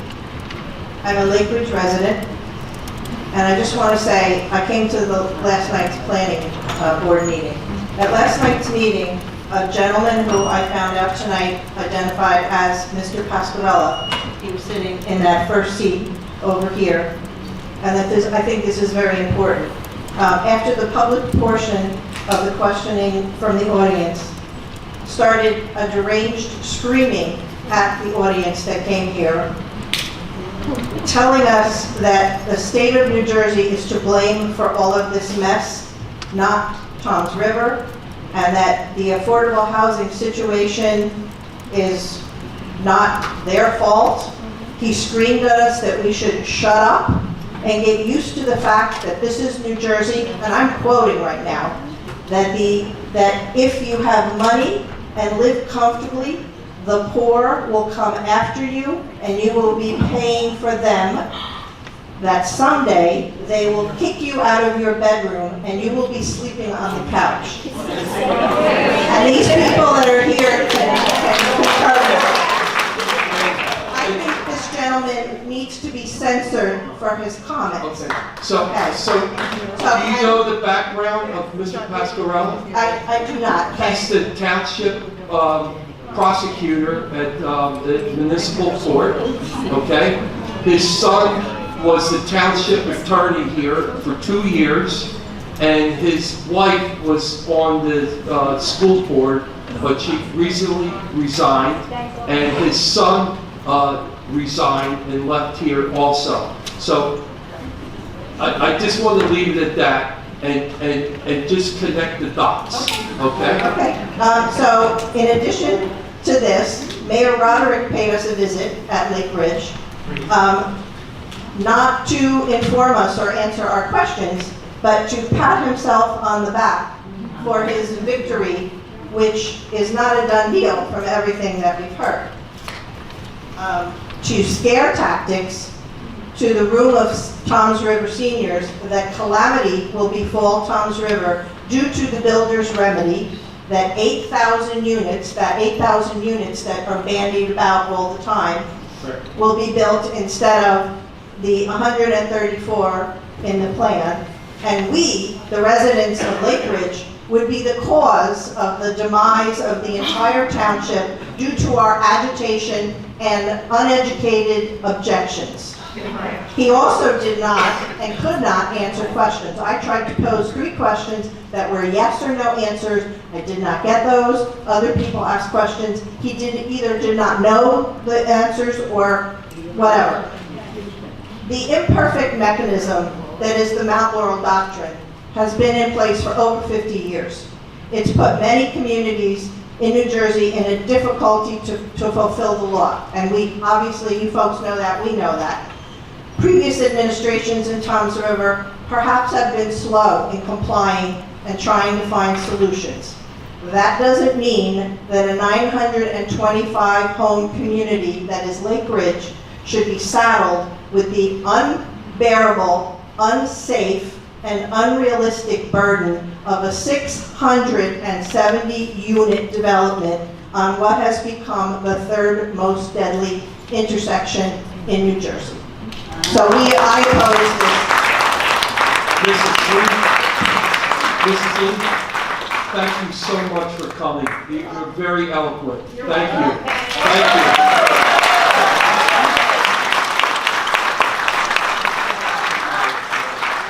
State your name and 300 Woodview Court, Toms River, New Jersey. so if some people in the audience don't know, this is our the previous mayor here, Mo Hill. I guess the history of affordable housing. Speak up, sir, into the microphone. Thank you. The history of affordable housing is checkered at best. We have been sued by Fair Share Housing in rounds 1, 2, and 3. They always come in with 2,000 units, and I don't know where they're going to build it, but Toms River has done more than 90% of the towns in this state when it comes to affordable housing. Sir, our co-attorney, where do you live? Do you live in Ocean County? You don't have to answer if you don't want to. Okay, he doesn't want to answer. say I'm a lifelong New Jerseyan who's lived in the north and central, and now I live further south than that. But I know I'm a resident of lifelong Jersey. All right, here are some of the facts. We have 350,000 people that live in 3 towns in the northern section of this county. They are serviced by state highways that are single lane, 88, 9, and 7. There's no infrastructure for this. You're talking about 8,000 units. Where are you going to put them? Now, we're left with commuting on the Garden State Parkway. Ocean County and Monmouth County have the most exit ramp tolls and barrier tolls of any 2 counties in the state, more than any of the other counties, in just those 2 counties. So, you know, we don't have the infrastructure. When it comes to school funding, we're given the short end of the stick. So you're going to put more 8,000 units in here with people, and you're cutting the school funding. Well, that's what we're trying to avoid, 8,000 units. That's the whole Sir, point. please, please, Where are you you're going? not up here to make comment. You're only, go sit, get out of the chair. Get out of the chair, and be quiet. Last warning. You don't speak out of turn. You asked, no, we didn't ask you. And you address the chair, not me. You say, Chair, may I speak? And then I say yes or no. We're trying to avoid 8,000 units. I don't know how you're stating that. All right, but you asked the chair first. Sorry, Chairman. Thank you. I'm going to ask that you consider there's 240 units at Ciba-Geigy that the state controls. The DEP says it's clean. Why not put it out there on 37? You've got a 6-lane highway. You've got no houses. Because I want to interrupt you, Mayor, because we're not brought into this. Because we're never brought into any discussion. Okay? So that answers your question. Proceed. We were not included in discussions on Ciba-Geigy either. That decision was passed by DEP and shoved down our throat. There's 240 acres out there, split in half, that's 120 acres. Build your affordable housing out there. You already have the road infrastructure. You don't have it on 9, you don't have it on Massachusetts, and you don't have it on 7. Okay, refresh everyone's memory the first year that you were in office. What happened? What was that number? 17 million? Well, we got to Ciba-Geigy, we have to pay 17 million in a settlement. And what was that settlement? The settlement was that they were over-assessed for the property. After they poisoned us. They said it was. After they poisoned Correct. and killed people in this town. But the DEP controls that site. So why not designate that as one of your sites for affordable housing? I say and reiterate again, would you put a house there? Why don't we build your house? Your state, the state says it's clean. You had a cancer cluster there where kids All right, died. you're out of order, Councilwoman O'Toole, please. Excuse me. Just say if you have a question, I'll turn it over to you. I would like to ask the gentleman a question if you would. Okay, go ahead. We had a cancer cluster there. There were children that died. DEP came in and cleaned it up. So cool. Did anybody have a second opinion, a third opinion as to what that land wasn't good, I can tell you that the sustained state or not? of New And I asked you, would you build your The house state of there? New Jersey has determined that the 240 acres out there are Okay, clean. would you build your house there? Would you put your grandchildren there in your house on that property? We're trying to look for an alternative. All you do, all you An do, alternative sites. all you're doing is laughing. All you're doing is laughing. You Okay. haven't answered the question. Would you? Would you? No answer. I don't qualify for affordable housing. I rest my I don't case. qualify for All right. affordable. I rest my case. You Finish said up, nothing. please. Finish up. Have you also considered pilots with Oaks Crossing? If they've been here for 30 years, they'll probably pay their mortgage off. If you could sweeten the deal with the taxes with pilots, you may be able to get them back into the fold.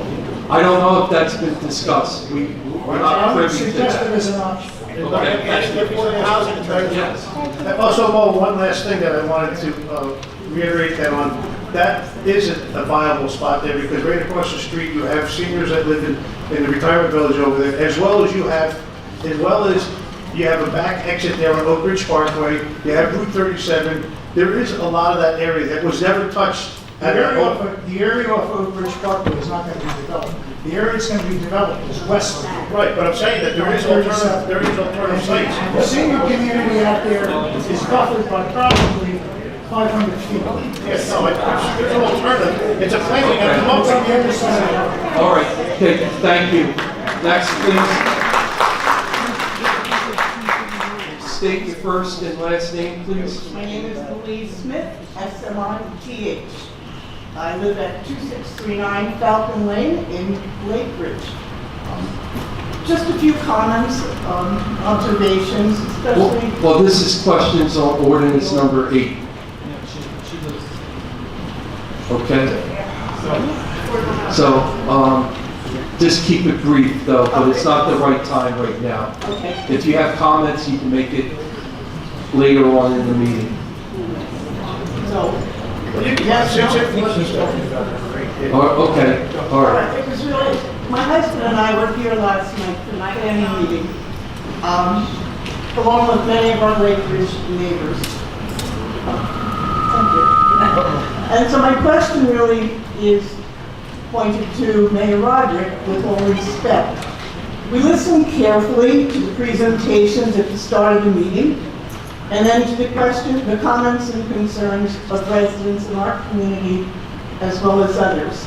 We all have a vested interest in what happens with the housing, and we all understand the state mandates. But at some point during the meeting last night, during the audience part, my husband got a text from you, Mayor Roderick, and I quote, "This is Mayor Roderick. Tom's River is in big trouble, and I need your help." And along with that came the letter that I believe Councilman Nivison was talking about. Along with that, a letter to fellow residents about how Councilman Bianchini, Nivison, Zicosi, and Bradley are about to force our township into a disastrous situation. A little further on, this is what happens if my, all uppercase, plan does not, all uppercase, pass. I guess my question is, we were all very concerned, Toms River residents here, expressing our concerns, asking questions. Probably many of them voted for you, Mayor Roderick. And it just seemed that when this came out in the middle of the meeting, the disrespect and the disinterest was just, it really struck a chord. It seemed like it was all just for your personal gain. And so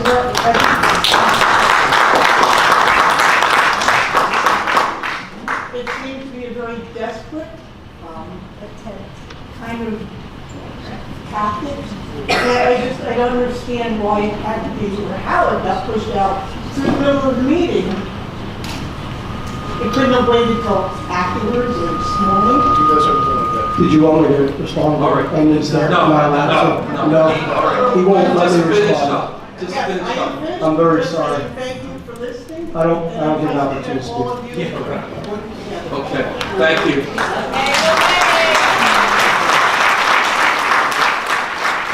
Come forward, state your first name and last name, please. Get closer to the microphone. Rivka Rappaport, Rappaport. Okay. I live at 96 Riverwood Drive, and as of yesterday, this was the first I heard of this, so I'm responding just to the first gentleman. Maybe it was Mr. Messina that spoke about receiving certified letters. So I'm at 96, my neighbor I reached out to at 120, and at 136, no one else has received any letters. I can show you on the map that we are right across the street. I see it from my window, the egg farm. And you believe that you're within 200 feet of the property? So I can show you on the map. Okay, I'll take your word for I'll it. just show it to you right now. Okay. Should I bring it up there? No, I'll take your word for it. And none of us received a visit from the mayor. Okay. So I'm just making that. All right. Thank you. Thank you. Thank you for having the courage to come forward. Yes, please. State your first name, spell your last name for the record. My name is Richard McCall, MCCALL. Okay? Sorry, I've never been to a town meeting. I know nothing about politics or anything else. You gotta forgive me. I sat on my peepers on the way over, so. Just wanted to say, there's a reason. I'm sorry. Your address, please. I'll get to it. Okay. I received a text last night from Mayor Roberts stating that he needed our help because TOMS River Township was in trouble.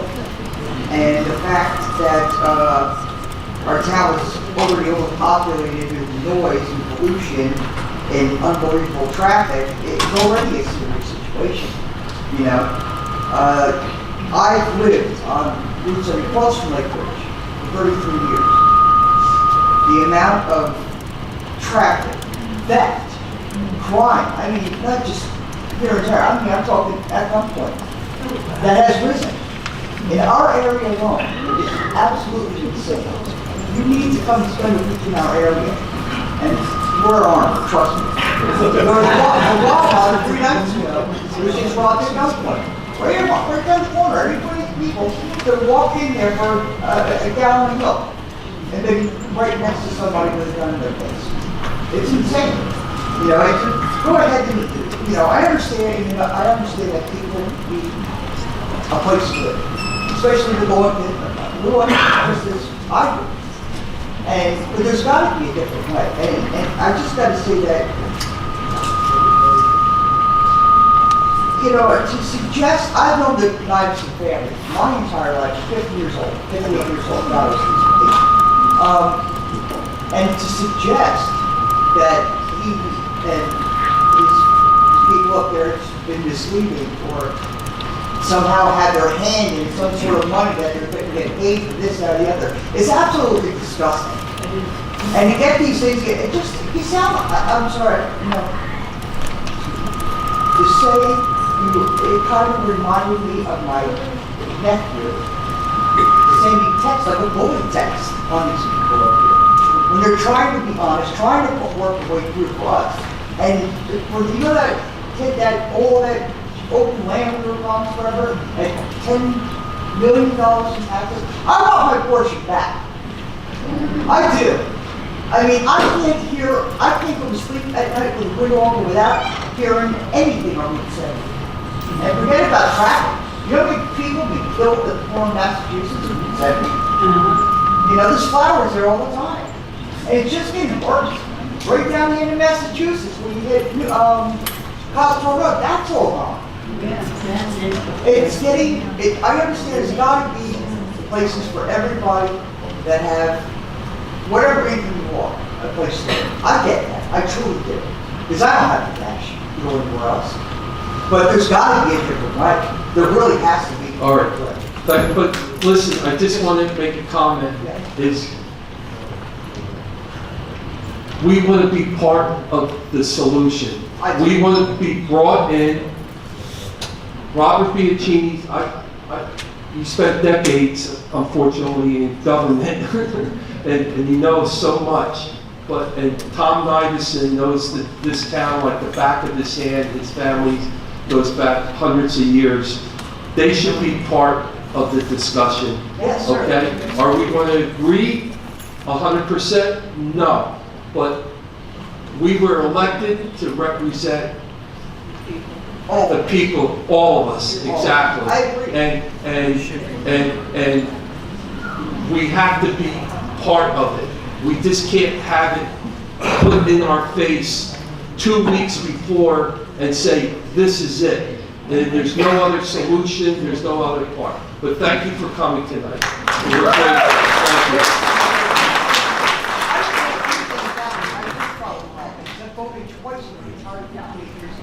Thank you. But you got it. Yeah, and I just... For now on, going forward, you have to pay attention who your candidates You know are. what, if I can get off and get over here every night, I'll be here. Okay, thank you. Thank you. Yes, sir. My name is Joe Vigna, V-I-G-N-A. And I live on Rock Hill Lane and Talk into that mic, right there. Take it right out. Take there? Yes. Okay. Sir, can you just repeat your name and address, please? Sure, it's Joe Vigna, Thank you. GNA, and I live on, at 2911 Rock Hill Lane, in Lake Ridge. I'm new to this area, 18 months, so I don't have an axe to grind with any of you. I don't know any of you. But my question has to do specifically with the lot in question. Is this the appropriate time to ask that, or do I do it later? No, in the it's meeting? ordinance number 8. Okay. Okay. So, basically, you know, when I look at the HEFSP, on page 13, it indicates that that lot is available, okay, and it has multiple owners. So my first question is, how many owners on that lot? The town, I would imagine, would be one of them. Okay? Am I right? No, Dave, is it okay for me to answer? Or? Yes, ma'am. Okay.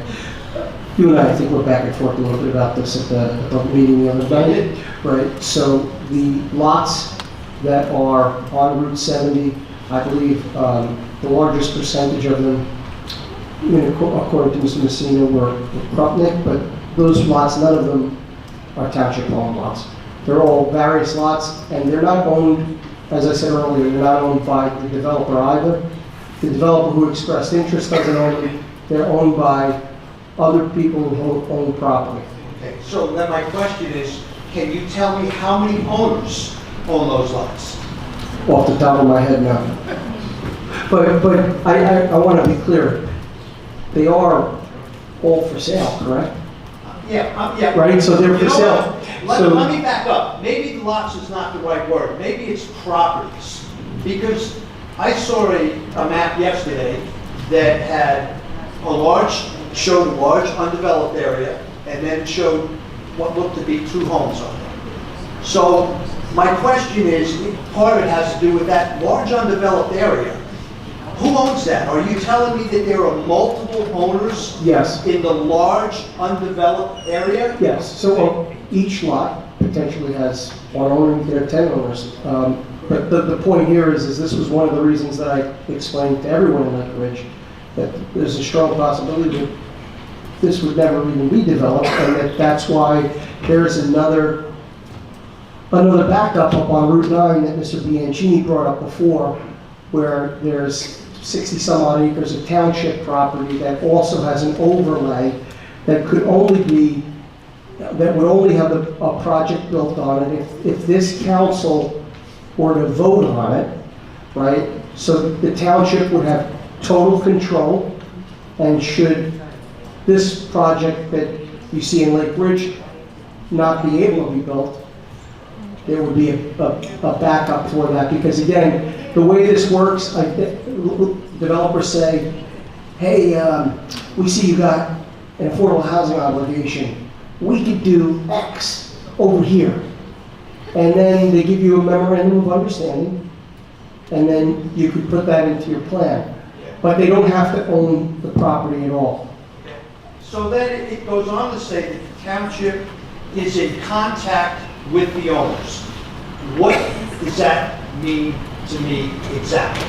Well, we were never in contact with the owner, so I don't know, maybe that's what you would call boilerplate legal language. Let me go to Zangaro. Can we answer that, Mrs. Zangaro? 13.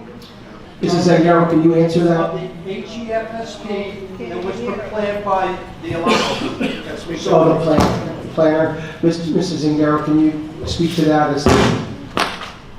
So the housing element and fair share plan is prepared by, it's a planner document. I assume it's what we made very clear in the settlement agreement was that there's been a representation and agreement with the contractor, the developer to develop those lands. I'm guessing that language might have gotten wrong, that they've contacted the owners. The township has always been clear in its settlement agreement that it's providing the opportunity through a potential developer. So I think that language might have simply, or that language might the language might need to be tweaked, but the point was that the settlement agreement has always recognized that the contact was with a developer of the land. So the contact was with the developer, not the individual owners of the lots? That's correct. Okay, that's fine, I'll buy that. Okay. But it also then goes on to indicate that the township has executed an agreement with Beacon Estates LLC, who will acquire the properties. If there's been nothing, if there's been no communication, and look, guys, I'm the first to admit, I'm not the brightest bulb in the box. Yes, Okay? you are. You're connecting the dots. So, if the township is in an agreement with Beacon Estates LLC to acquire the property, yet there's been no contact between the township and somebody else with the individual owners, again, to me, it doesn't make sense. Not official contact. All it indicates is, it just says in the Well, document. I need you to read between the lines, which you did, and I'm so Okay. proud of you. I'm so proud. Am I correct in my understanding that none of that property is under contract now?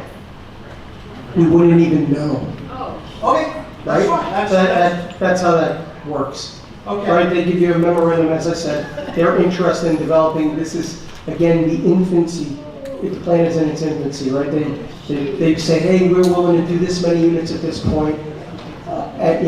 There is no specific plan of what lot or where, they just name some lots, and they're in the plan. That makes sense. I mean, why spend money on something if you don't know the project? See, sir, Exactly. he's answering, they're negotiating No, I know. without us, No, okay? they- And this is all Okay, now wait a minute, before. okay, I don't want to get off track here, but I will say this, okay, because I've been to council meetings where, in other towns, and don't take this the wrong way, but I'm going to say it. I have never seen such utter chaos in my life. And that's among all of you. It's not just the mayor, it's nobody in particular. I can't use the phrase that I would normally use. Anyhow, I got that off my chest. So what happens if Beacon is unable to acquire all of the properties, or some of the, or as a result of the owners not willing to sell? What happens then? Council President, would you like me to address that? Council President, would you like me to answer that? Would you like me to address that question? Yes, please. So the program, the parties in the ongoing litigation accepted the representation that there was a developer interested in these parcels. If this developer falls through, they're not able to acquire the lands, there will be a need for the township to amend its housing element and fair share plan and amend its compliance plan. Okay. And certainly at that point, there would be an opportunity for the township to try to pursue a different course. But what's important is that through the program process, there was an acceptance that there was a developer who was able, willing, and ready to commit to this, to trying to acquire this property and make the development possible. But you are certainly correct. You are certainly correct that there is an opportunity to amend if that piece does not come to fruition. And that amendment could be a reduced number of units on that small piece of property, or looking elsewhere within the community, right? Yes. Yeah, okay. But you have to be in the program, you have to be in the program to do that. So what is it? I would just like to. I haven't got, that's fine. Okay. I haven't got. Sir, we do have a running clock, 5 minutes, and I know you're All right, on I your got- second 10 minutes, so just wrap it up if you Okay. can, please. Was any portion of that property purchased? So you're saying the township owns none of that piece of No, property? sir. We went over this, you and I, right? I mean, Okay, I was outside, so, No, I okay. mean, at Lake Ridge, we really did. We did. So I explained this to you, and I explained it to Lake Ridge, and I'll explain it again. We have an agreement with the developer, we don't own the property. We do own property on Route 9 that can serve as a backup should this fall through. or should some other element fall through, but they would have to vote to put that, they would have to vote to put that zoning in place. So, again, we've explained this, I've explained this. I would just, I know you still have some time left, but go ahead, I'm sorry. See, there's a rumor going around, and I'm going to ask somebody to try to substantiate it, that part of that property was bought through an open trust fund act. Is that true? No. Okay, fine. All right, so here's the thing, in summary, okay? Look, I live in Lake Ridge, okay? I, like many people here, we understand the need for affordable housing, but like a lot of people, I just don't want it in my backyard. Now, and that's just me being honest. I also understand that you have to work with the mandates of the state. And so basically, as I see it, what we have here is two bad options. Okay? A bad option for those of us in Lake Ridge that don't want it put there. Okay? And some of you are saying, no, it shouldn't be put there, or you're going to come up with another plan. But basically, we're stuck with a deadline of the 15th with the state, where if you don't submit a plan by then, okay, then you take a chance on what I'll call the nuclear option, which is buyer's remedy. The courts get involved, and they say, okay, this is, we're going to review it. A builder or builders go to the state, and they basically, and the judge says, oh, I like this plan. Okay, you can build, and you know what, Steve? I like your plan too, so I'm going to let you build there as well. That's how I understand it works. Which would be what would happen Okay, to that so residential property. we're stuck between a rock and a hard place. And all I would ask of you, okay, as you consider this, is that you take a serious look at this. Okay, I have no doubt that you will. Just put politics aside and do what's best for everybody as best you can. And you know what? If that means you got to build there, I get it. I won't like it, but I got to accept it. Thank you for your time. So we're going to wrap up public comment after the gentleman. All right. So, yes, state your name and your address for the record, please. Irene Watson, Messenger Street, Toms River. Obviously, this whole situation should have been discussed in a lot of different ways, presented in a lot of different ways, definitely presented sooner. But the bottom line is there is a deadline, March 15th. Now, I just need to ask the question. Are you going, the vote that you will take tonight, is it for an extension or is it for the plan, affordable plan itself? The plans itself. I was civil, yeah, we'll answer that. Okay, thank you. So the plan has already been accepted. So we settled in December, which a couple of these gentlemen voted on that were on the last council. We accepted settlement. And Chris, you can interject if I'm out of turn. And then we reiterated it, some resolutions in the last session. These three ordinances that pertain to affordable housing tonight are really just some zoning ordinances that effectuate the plan that's already been accepted. Does that make sense? So I'll try to re-explain. So there were challengers, right? You heard that there are nonprofits, and if the state comes in and challenges what we say we're going to do. So they came in and challenged. We settled with these challengers in December. The old council effectuated that settlement by vote. Right? We have to run it through the council. Yes.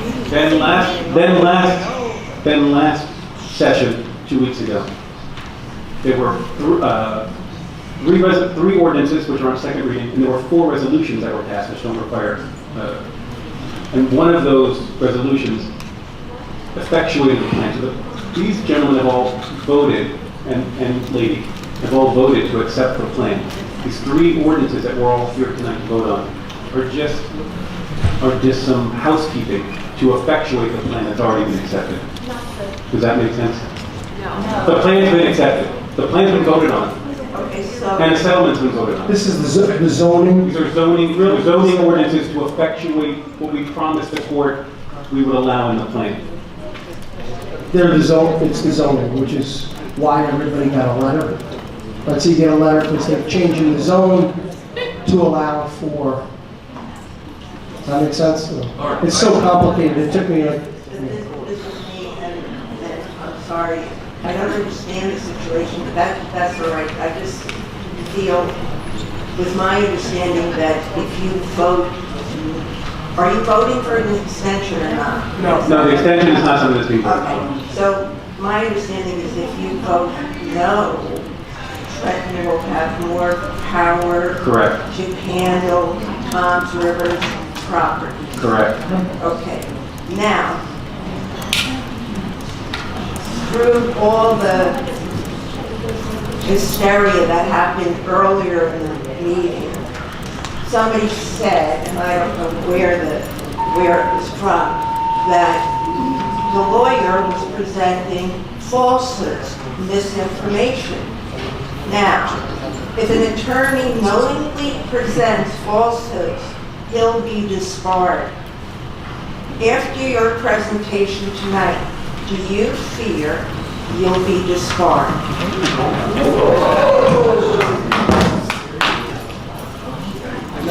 Councilman, may I just speak to that? Certainly not. I take my responsibilities incredibly seriously. That's always been very important to me since I graduated 7 years ago, since I've been practicing open litigation, transactional work, and compliance work. I've always taken that seriously. And I believe my effort was to clarify that there was a mischaracterization of how I communicated information. So certainly not. And that goes for myself as well. Okay, and I definitely accept that. So what you said should be received as gospel. So be careful how you vote, because if you vote no, Tom's River will be a mess. Thank you. Thank you. All right. Yes. Just remember, we're on the clock. I'm gonna go quick. Okay. I heard the plan, I'm looking here, two lawyers. I heard the plan was approved in December. Is that true or not? The settlement. The plan was developed when? And when was it finalized? Just out of curiosity. There was initial plan in June 2025. Okay, but I heard something about December, it finally got moved forward. Yeah. Okay, so the plan was approved in December. Okay, you want to say something else, or do I go? No, I just want to clarify that. The compliance structure, Yeah. the structure was placed into a settlement agreement that was approved. When? This is December 2025, pursuant to a settlement agreement that was placed before the council for a vote. The next step is to take that chart, that structure, and to place it into a policy document. That policy document is the Housing Element Fair Share Plan. It's part of the master plan. When was that concluded? Sure. So that I'm was, trying to move it along, I'm sorry. that was voted on you have to provide notice, you have to get to the planning board, Just which a was month. yesterday. Yesterday? Yesterday, the housing element was voted on. Yes. That's right. Okay, so I have. planning board. I have a question. We have a lot of people in this room. I came up originally and I asked, are we building to the right of Lake Ridge entrance on Massachusetts? Are we building on the left? Or are we building on both sides? We have two attorneys, we have all these people here. Can someone answer that question? You've I'd asked like to that. see the map. You have asked that with me a number of times, and I've said there's no. I have not got an answer. That's because we've all said this now to you, Mr. Mussini, very respectfully. I know you're angry and upset about all of this. There is a letter of intent to build units on those properties. Hang on. There is I asked an easy question. One side, but it doesn't the have an other easy side. answer, and I've answered respectfully to a couple. I've tried several times, right? So they have. Quiet, please. Give it a break, Blake, just 1 second. So we have a memorandum of understanding from the developer that says he's identified these lots and would be willing to build X number of affordable units. We don't know which lot, which lots, or anything like that. This is why I keep saying that there are other times that this council would have to vote. But I'm just clarification. That this is clear as I can read I'm it. trying to clarify something. I would request my time. Okay? No letters of notification went out on this side except 4, and 35 people were not notified. That being said, you cannot build on that side because no one was notified. On the other side, it looks like everybody was told, but how can you build on that side if no one was notified within 200 feet? How can we stand here and understand that we're going to build in an area where no notification went to the residents? That's my question.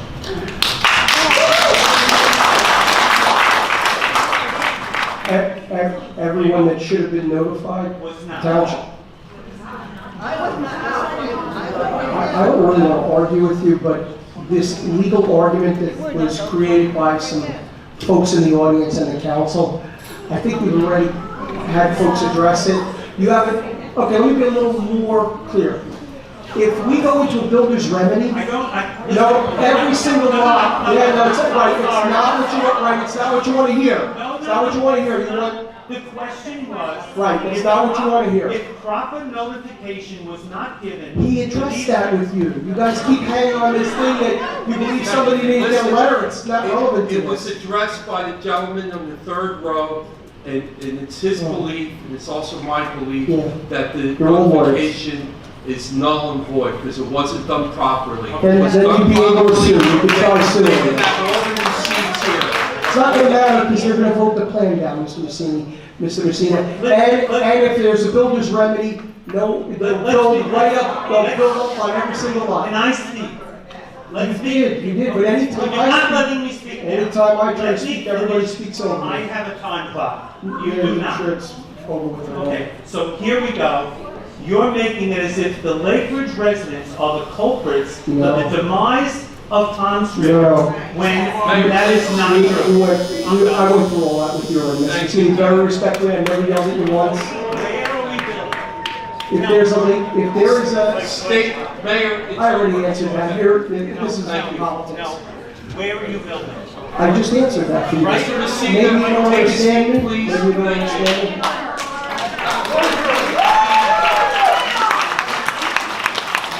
You're all clapping, but you won't be clapping if there's a builder's remedy.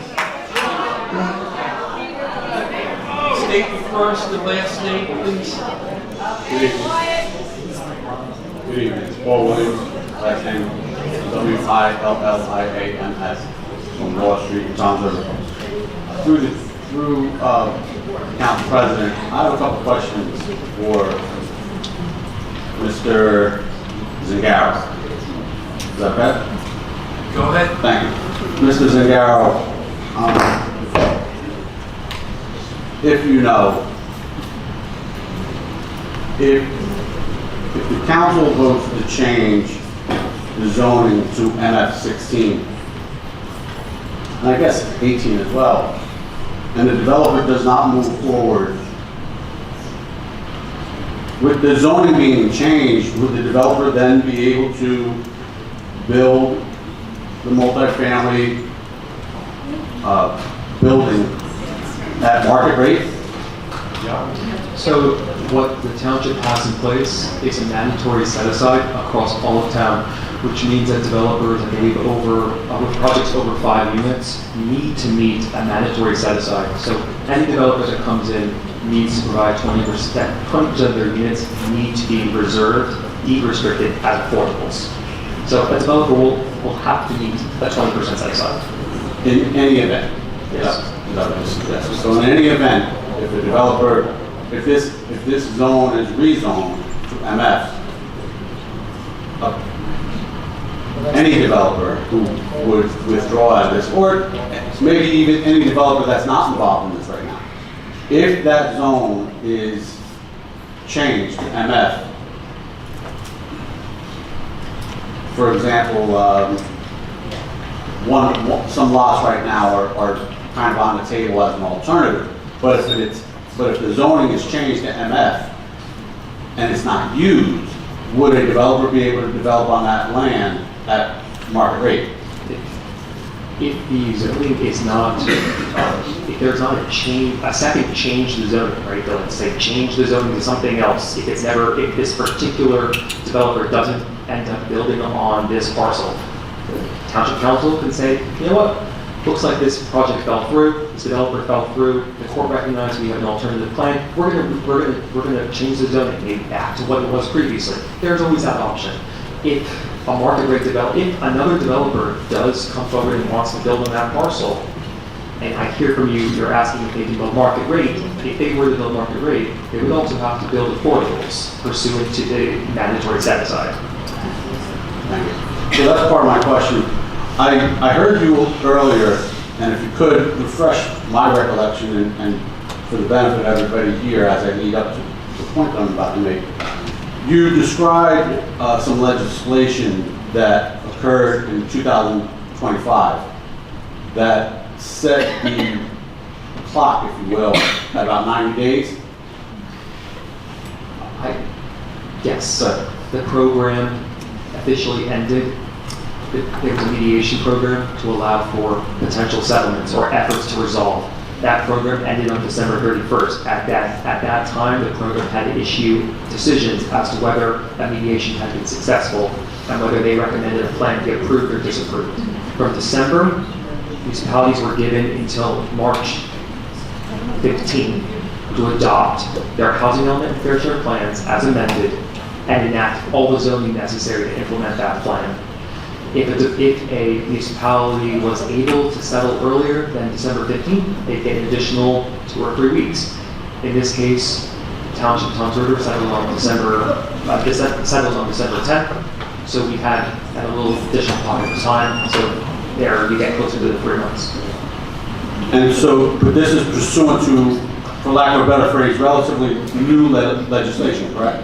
So in 2024, the legislature passed, the governor signed an amendment to the Fair Housing Act, the amended FHA, and that is what established the new timelines that would govern affordable housing during the 4th round, the period 25 to 2035. And when did the governor sign that, if you know that? Approximately? It was in end of 2024. So in the last, not even a year and a half, this new legislation comes in, and here's Toms River now trying to get up to speed, which does that sound about right? So actually what Toms River did was, in June 2025, it came out the housing element and fair share plan, and it was also fighting in court. It was fighting 2 motions in court against, well, it was fighting 1 motion in court against Fair Share Housing Center against the allegation that we had provided even larger obligations for the 4th round. Okay, so I got that part. Mr. Scott, just a moment, real quick. So, and here's the point of all of that. Thank you. So here's the point of all this. I was going to ask the attorney a question, but I'll just make the point and I'll keep it moving. I'm curious to know if council has endeavored to even prepare to ask for an extension of time at this point, considering what we have come to know in the last several weeks. I'm curious to know. I'm not necessarily asking at this point. However, it's my understanding that the litmus test for whether or not the court will grant that or not is extraordinary circumstances. And if counsel has not, and I mean counsel as in the attorneys, if they have not yet, I would encourage them to do that soon.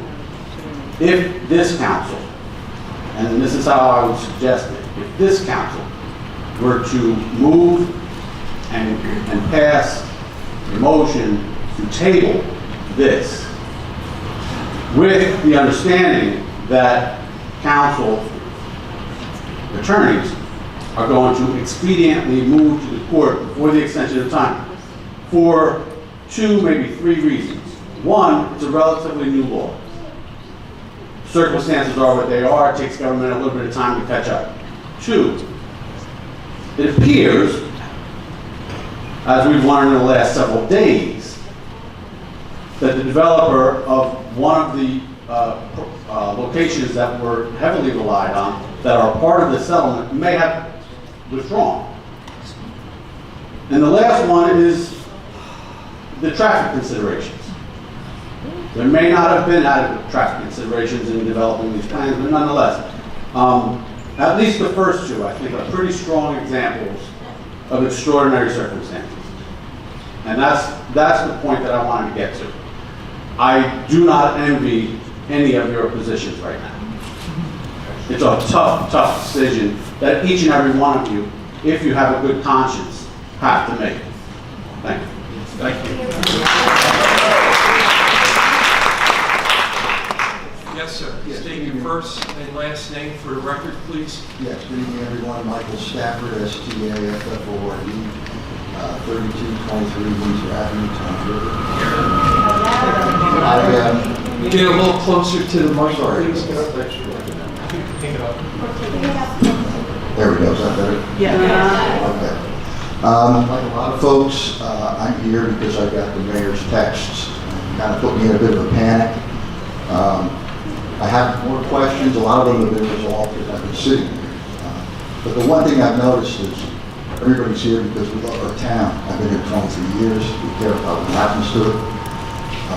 I think most folks don't want to see overdevelopment, don't want to see high-rises, high-density development. It's my understanding there was a plan that was worked out, and the developer backed out, and then there was a backup plan. And my concern is that, and that's why I'm here today, I don't want any of those bad things to happen that were in those texts. And I can also appreciate listening to everyone that there's some bit of animosity or history among everyone here, and I would just ask you to put all that aside if you can. I mean, I know you're here because you care about us. I can't imagine that you took this job and you ran for office just for yourselves. I'm going to believe in good faith that you really all care about the residents of Toms River. So I'm just going to ask, I know there's only 4 days. In my experience, a lot of statutes with deadlines, they're hard and fast, you can't extend them. Judges, their hands are tied oftentimes, so I'm just going to ask, I know that I appreciate all the hard work you're doing, and I'm just going to ask you to just work together, please, and come up with a solution in the next 4 days. Because we really don't want 8,000 units, we don't want to see all those bad things happen. If these elements pass tonight, every single piece, any development would have to get approved by the council after the fact. So these are just, this is a preliminary part of the plan. After that, anything that has to be built, any kind of thing like that at all, would have to go to the council again, which is why there's really no risk in passing this tonight. I know there are people who don't want to hear that, but I don't think most of them are Lake Ridge people. There's no risk because before the developer could say how many units would go on which lot, right? All of that would have to get voted on again by the council. So there's zero risk in this council passing this tonight because I can't do anything further in the plan without the council. So it's a very safe vote to take, and I know that there are folks out there that are skeptical, but the council would have to vote. I mean, Mr. Messina recognized and stated that we don't even know what's going where, and that's because we don't have a contract with any developer. All contracts would have to be approved by this council. So nothing can go forward beyond this point, even if they all vote for this. But what their vote tonight would do would be protect us from builder's remedy. And I've tried so hard to explain that to everyone, and I know it's a very complicated subject. It's certainly, I'm not a lawyer. I've spent a lot of time with this, and I hope the council would take that risk as well. Anything else, sir? No, that's it. Thank you. Thank you for your service. I appreciate all the hard work you're doing. Thank you for coming in tonight. All right, you're the last one. Yes, okay? This is just a very quick story. Okay, your first and last name for the record, please. Bailey, B-A-I-L-E-Y. I Okay. Speak as loud as you can, please. Last spring, my husband and I'm very concerned. I understand that you have to build affordable housing. And I know that space is limited. I want you to take into consideration how unsafe it is on the corner of 70 and Massachusetts Avenue. Last spring, my husband and I, on a Friday evening, were driving home, and we noticed a very large, dark object in the right-hand lane of the two-lane highway on 70, right across from the Aldi's Wawa area. It was a man who was hit and run and left there. And we had to pull over with another gentleman, pull him off the road, and he was gone. And we waited for the police to come and take care of the rest of the issue.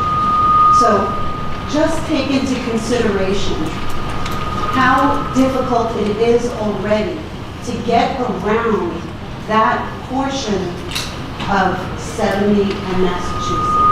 Just take that into consideration. It's dangerous. It's horrible.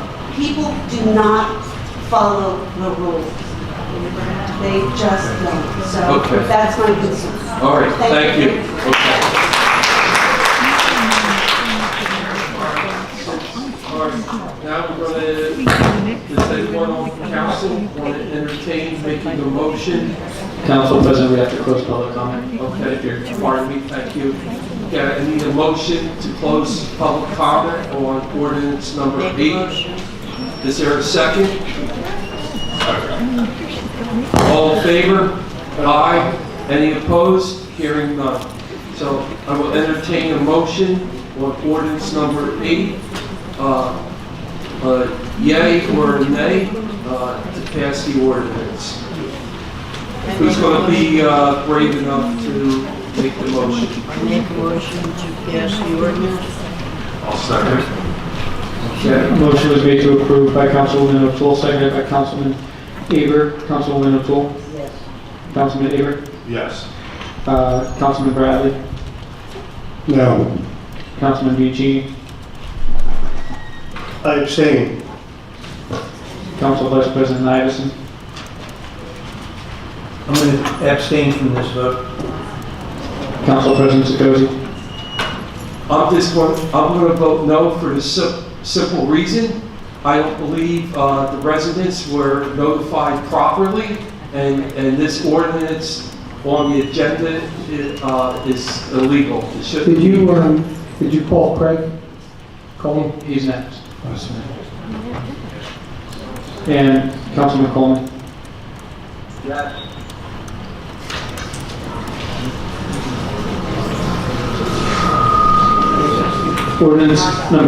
Item number 9 is an ordinance of the Township Council of the... State for the record if it passed or not. We have 3 yeses, 2 noes, and 2 abstentions. That's for a lawyer to decide. I don't know the answer to that. Just walk forward.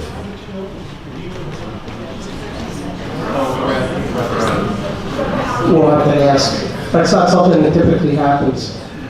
But as you can see, folks, there are some, even the folks who are,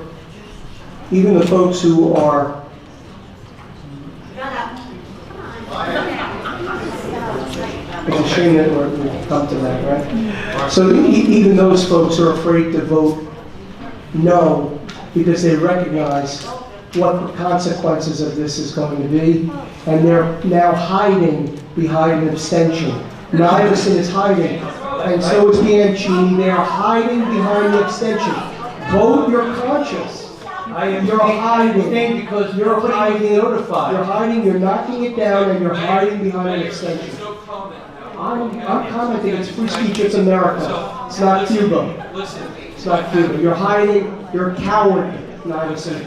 A coward, and Bianchini, you're a coward also. Mayor, please. They're cowards. At least you had the guts to vote no. You had guts. You said it's free speech, I get to talk too then, right? You don't want me to do that, right? Just shut the fuck up. Shut up. Shut up! Yeah. Respect for our town, sit down. Yeah, people All right. clapping for destroying the town. Mayor, listen, Unbelievable. I have a question for our township attorney. When will you have a decision on this vote? Do you know it now, or do you have to? No, we're gonna have to look that up. Research. We're gonna have to look that up. Yeah, look it up. You're gonna have the guts to vote, Tom. You don't have the guts to vote, but people wanna know. I did vote. No, does it pass or not? No, you didn't vote. The Mayor! extension is not voting. Mayor, I didn't have enough I mean, information. that's not enough information. I have a year's worth of text messages to you. Okay. In the middle of the night, it don't pertain to no answers to the email, no answers to the phone call, you didn't have enough information. You screamed and yelled in executive session and wouldn't allow the lawyer to speak. Have the guts to cast the vote, Tom. Exist in my Coward. world. You're a You do coward. not exist in my world, so don't waste your breath. You're a coward and an embarrassment, and so is Mancini, a coward. Yelling at women, old women, in an executive session. You don't have the guts to vote in front of these people. Have the guts, Tom, to vote in front of these people. You encourage them all to come here, have the guts. All right, well, before we proceed Have to the number guts, 9, no guts, coward, Bradley has something to say. coward. Tom, you're a coward. Stop antagonizing. Go ahead, Councilor. So we had this exact question as far as for another ordinance, and it was explained to us in this email, but it was explained to the agenda meeting to Mr. Bianchini and Mr. Sikosi. My understanding of the law is that an ordinance can pass from first reading to second reading with 3 yeses and 4 abstentions. However, to pass on second reading, 4 affirmative votes will be required. Well, we're gonna wait for an attorney. That was from the attorney. Look, it doesn't matter, the vote is cast, unless Tom is changing his vote, we don't know how things are. All right, then, thank you. So we're going to go on to number 9, please. Sorry, folks, Tom's got no guts. You don't have to apologize for me. Ordinance number 9 is a first reading. It's an ordinance of the Township of Toms River to amend section 348-11, We're still responsible. Article 11, affordable housing provisions with revised regulations pursuant to newly enacted regulations at NJAC 5:99 and NJAC 5:80-26.1 at SEC, uniform housing and affordability controls. This is a, Pardon, you said first reading or? sorry, my apologies, it's a second reading. It's a final reading. Thank you, this is a final reading. So we do need to open up the floor for public comment. Okay, so, does anyone have comments on number 9 on the agenda? If you do, please come forward, and just a reminder, you're on a 5-minute clock. Anyone? Yeah. Okay, we have one person. Paul Williams, WILLIMS. For the purposes of the record, I want to reiterate the comments that I made on item number. And for the purposes of brevity, I'm also going to, if the mayor, Dan Roderick, would shut his mouth, it'd be great. Paul, I can hear you. I can hear you. Paul, just ignore him, please. Just go ahead. But for the record and for brevity, to save myself from having to come back up here again on item number 10. Again, for item number 10, I reiterate my comments. Thank you. Okay. All right, I need a motion to close public comment if there's no one else. Motion to close. Is there a second? Second. Okay. Roll call. I make a motion on this. Hold on, we need, Councilman O'Toole made a motion to close public comment. Councilman Aber seconded. Correct. Can we get the voice vote, all in favor? I make a motion to accept this ordinance. Oh, no.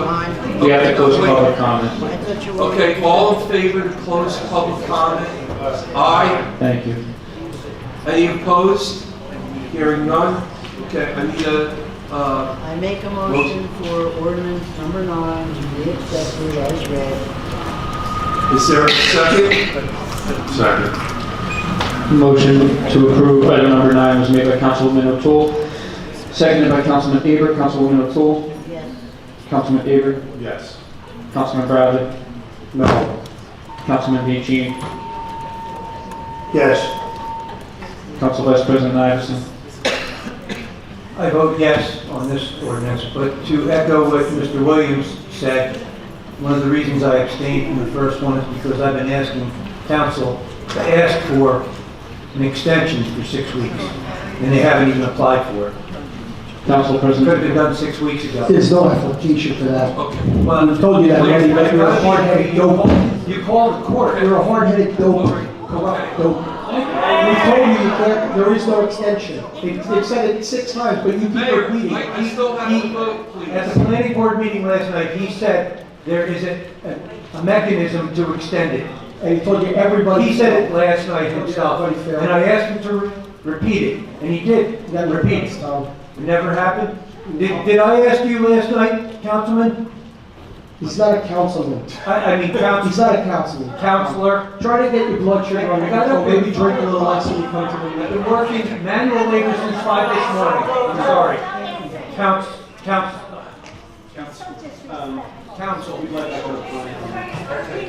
No, never mind.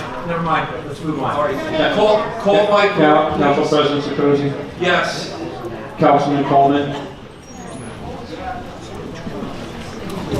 Okay. Moving on to number 10. Is there anyone in the audience that has comments on number 10? From the audience? Let me read the title into the record. Item number 10 is an ordinance designating certain properties as an affordable housing overlay zone with the MF16 multifamily zone designation to provide a realistic opportunity to the construction of low and moderate income housing. Again, final reading. Make a motion to deny this. No, we have to open it to the public. You already did that. Okay. Come forward and You're an state your embarrassment name. of public service, an embarrassment of a public service. State your first and last name again for the record. Bill Bryant, 79 Holliday Lane, Toms River. This meeting is exhaustive, so I'm going to make it really quick. We should not be developing any property on Route 9 that is owned by this town. This is property that is an MF, going to be changed to an MF16 based upon this ordinance. I would strongly recommend that this is not agreed to, and that we don't do it. And the minor fact that in the agreement that has been presented as a possible amendment to changing if Hope's Crossing doesn't work out, all the things we've talked about for 3 hours now. It's 2 lots. This overlay includes, it's over 60 acres. I don't remember the exact number. 65. 65. It's too tempting. We cannot do it. This was bought by this town. It was bonded for over $10 million. This eminent domain, everything that was there, this town did, so these properties would not be built and it should not be approved. Thank you. You're welcome. Is there anyone else in the audience that has a comment on ordinance number 10? I apologize, there was something I wanted to say that was Paul Williams.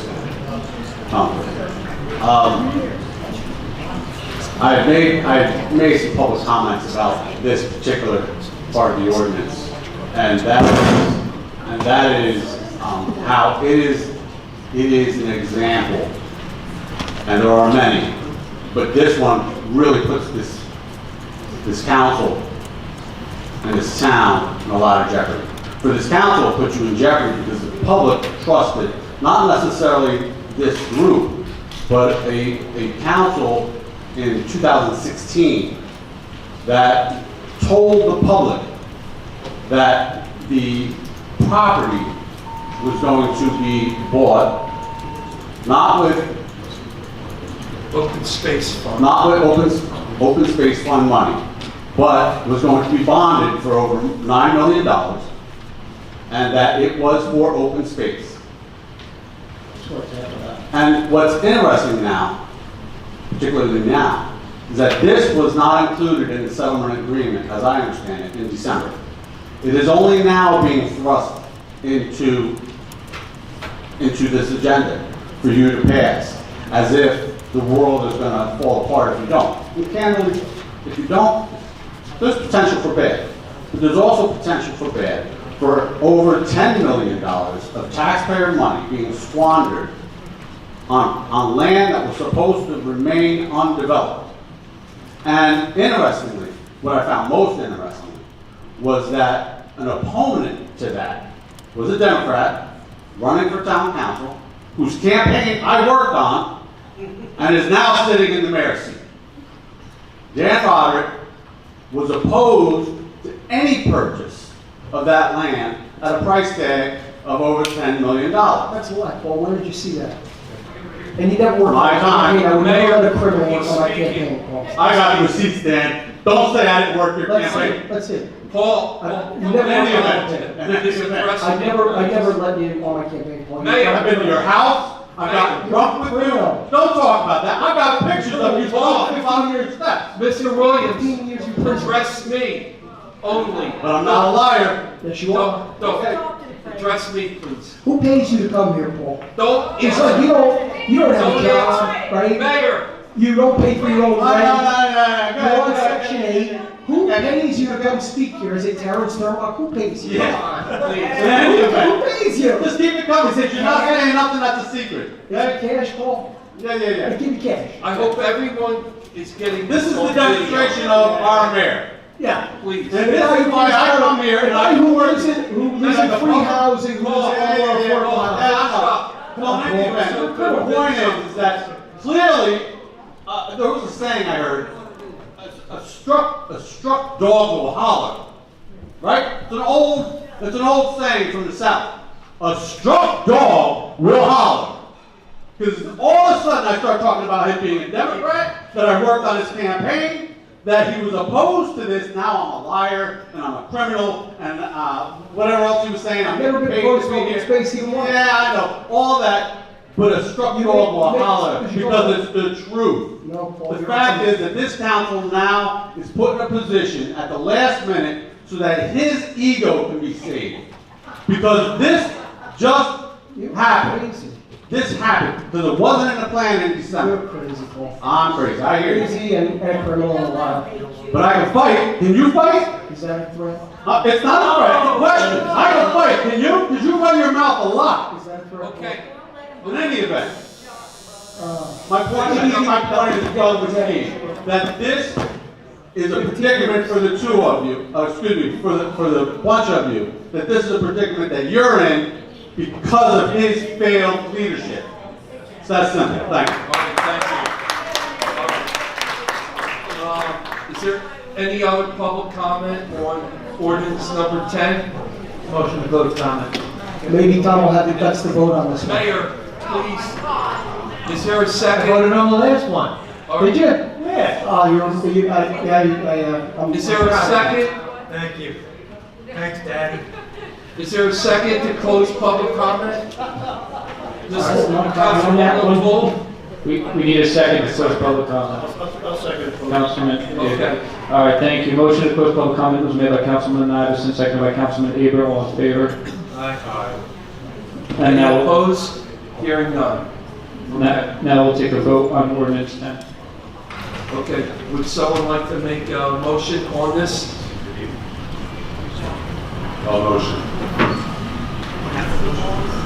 Does Councilman Aber know this is in your ward, this open space? Okay, and you're willing to change from commercial to multi-family? Yeah? 16 units on an acre? Yeah? To make my vote. Okay, all right, Dave, you're forcing us to do Okay. thousands of units. all right. This is where we would put the 100 affordable units. Okay. All right, Motion is made by Councilman Aber. We need a second. Everybody in the town, other than the people in I this think crowd. Councilman O'Toole made the second. Seconded by Councilwoman O'Toole. Councilman Aber. Yes. Councilwoman O'Toole. Yes. Councilman Bradley. No. Councilman Bianchini. I have a few things I'd like to say about this before I cast my vote. I've only been on council 2 months, and at the last executive session, I mentioned to the attorney over there that I was misrepresented as far as the 2 parcels that were only going to be for the township. Then I come to find out that the backup had actually 65 more acres in there that could be potentially built on township property would have accumulated to roughly 1,190 units on that 65 acres plus that. The other thing is the infrastructure on Route 9 right now presently can't handle, the sewer system cannot handle the inflow that we have there, let alone with all this additional sewage that's going to be going into there. And also, I want to make sure that the apartment complexes in James Street, the apartment complexes on Main Street, and also behind ShopRite, that they are all looked into as well as far as other options that we can put on the table instead of building on a public property. It was built and it was bought for by the taxpayers just for this reason, not to be building, not to overdevelop and work over. For that reason, I abstain. Council Vice President Iverson. Because he knows what he's doing is wrong. The original plan that I approved back in December was for 2 specific lots. He's added 7 more lots You're a into liar. this. It's the same ordinance, it's second reading, Tom. Okay, I'm a It's liar. the same ordinance, it's second Tell him to reading. shut up, please. Second reading. We haven't looked into these other alternatives. I've been asking for 6 weeks to You apply have- to the court. I'm gonna show my text messages and phone calls to the press, Tom, and I want you to show Mayor, yours. let him speak. I'm gonna show it to the You can press, speak at the and end. I want Thank Tom you to show yours. Mayor! Do you think I care what you do? No, I don't think you do. No. I just want the press to know that you're I vote alive. no. Council President Cortese. This is a dangerous slope, and I think this is the first time in Tom's River history, anyone can correct me if I'm wrong. You're wrong. That we're taking open space. You're wrong, you were on the and- planning and board last giving time it- around. And giving it to affordable housing. You're That wrong, this and it's not town open would- space. Mayor, please. I'm gonna correct you. You Okay, continue then to you- lie, and I'm going to correct you on the record. I'm It was not brought with lying. open space. I said to You my were on the knowledge. planning board during the last round where the township used public land for the affordable housing obligations. Okay. Just because, Mayor, please let me. but you lie, I'm going to correct you when you lie. So Okay. tell the truth, and I won't cut you off. Tell the I truth. said anyone in here can Tell the correct truth. me, okay? I said to my knowledge. All right. Okay? You tell the So- truth. So you can correct me if I'm wrong. That's fair enough, all right?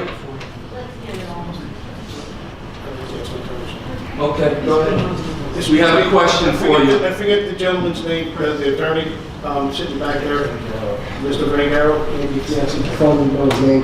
Go ahead. So I have a question for you. If we were to vote yes on this and allow public property to be sold or It's not being redeveloped sold. or build affordable housing on there, would this set a precedent in future ones if someone wanted to take us Yes. to court and say, listen, you allowed that to happen on Route 9, I want to build that up. What's to prevent this happening, like a chain reaction, every piece of parcel that goes down in Tom's River that we own, when we don't meet our mandate, we could be subject to turn around and actually go into court and say, well, you showed a precedent over there that it was okay to do it on Route 9.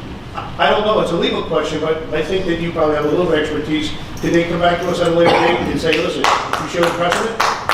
So if a municipality can protect itself from that. Okay. Yes or no? A municipality can protect itself from that scenario, because it's a very good question.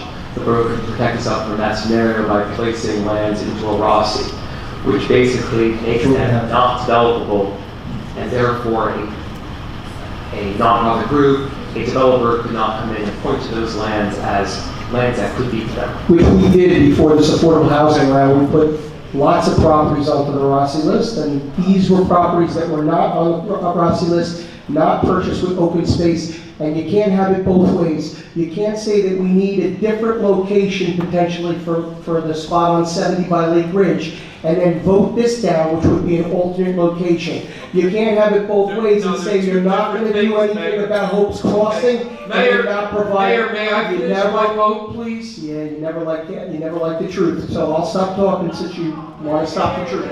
Go ahead. No, I just want to make my vote.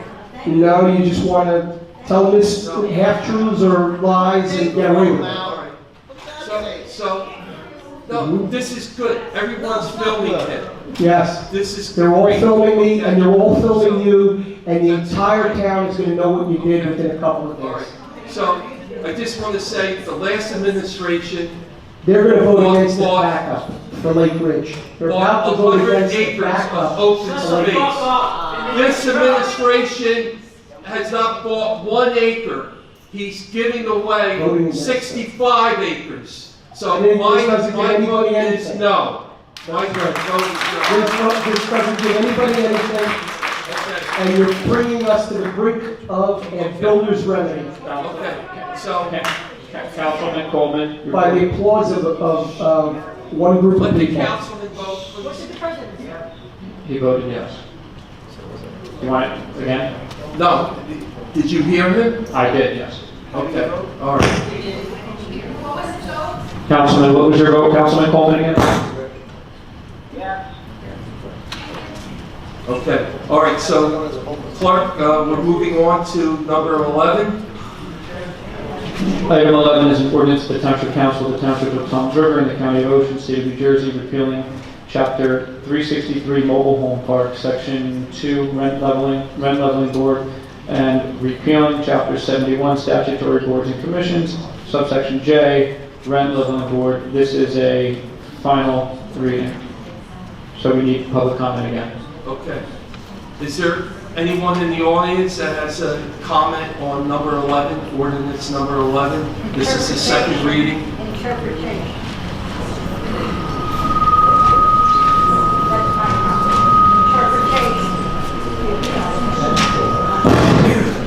Irene Watson, Messenger Street. Can you explain this a little bit more? What does it mean for So- somebody who's living actually in a mobile home? Right.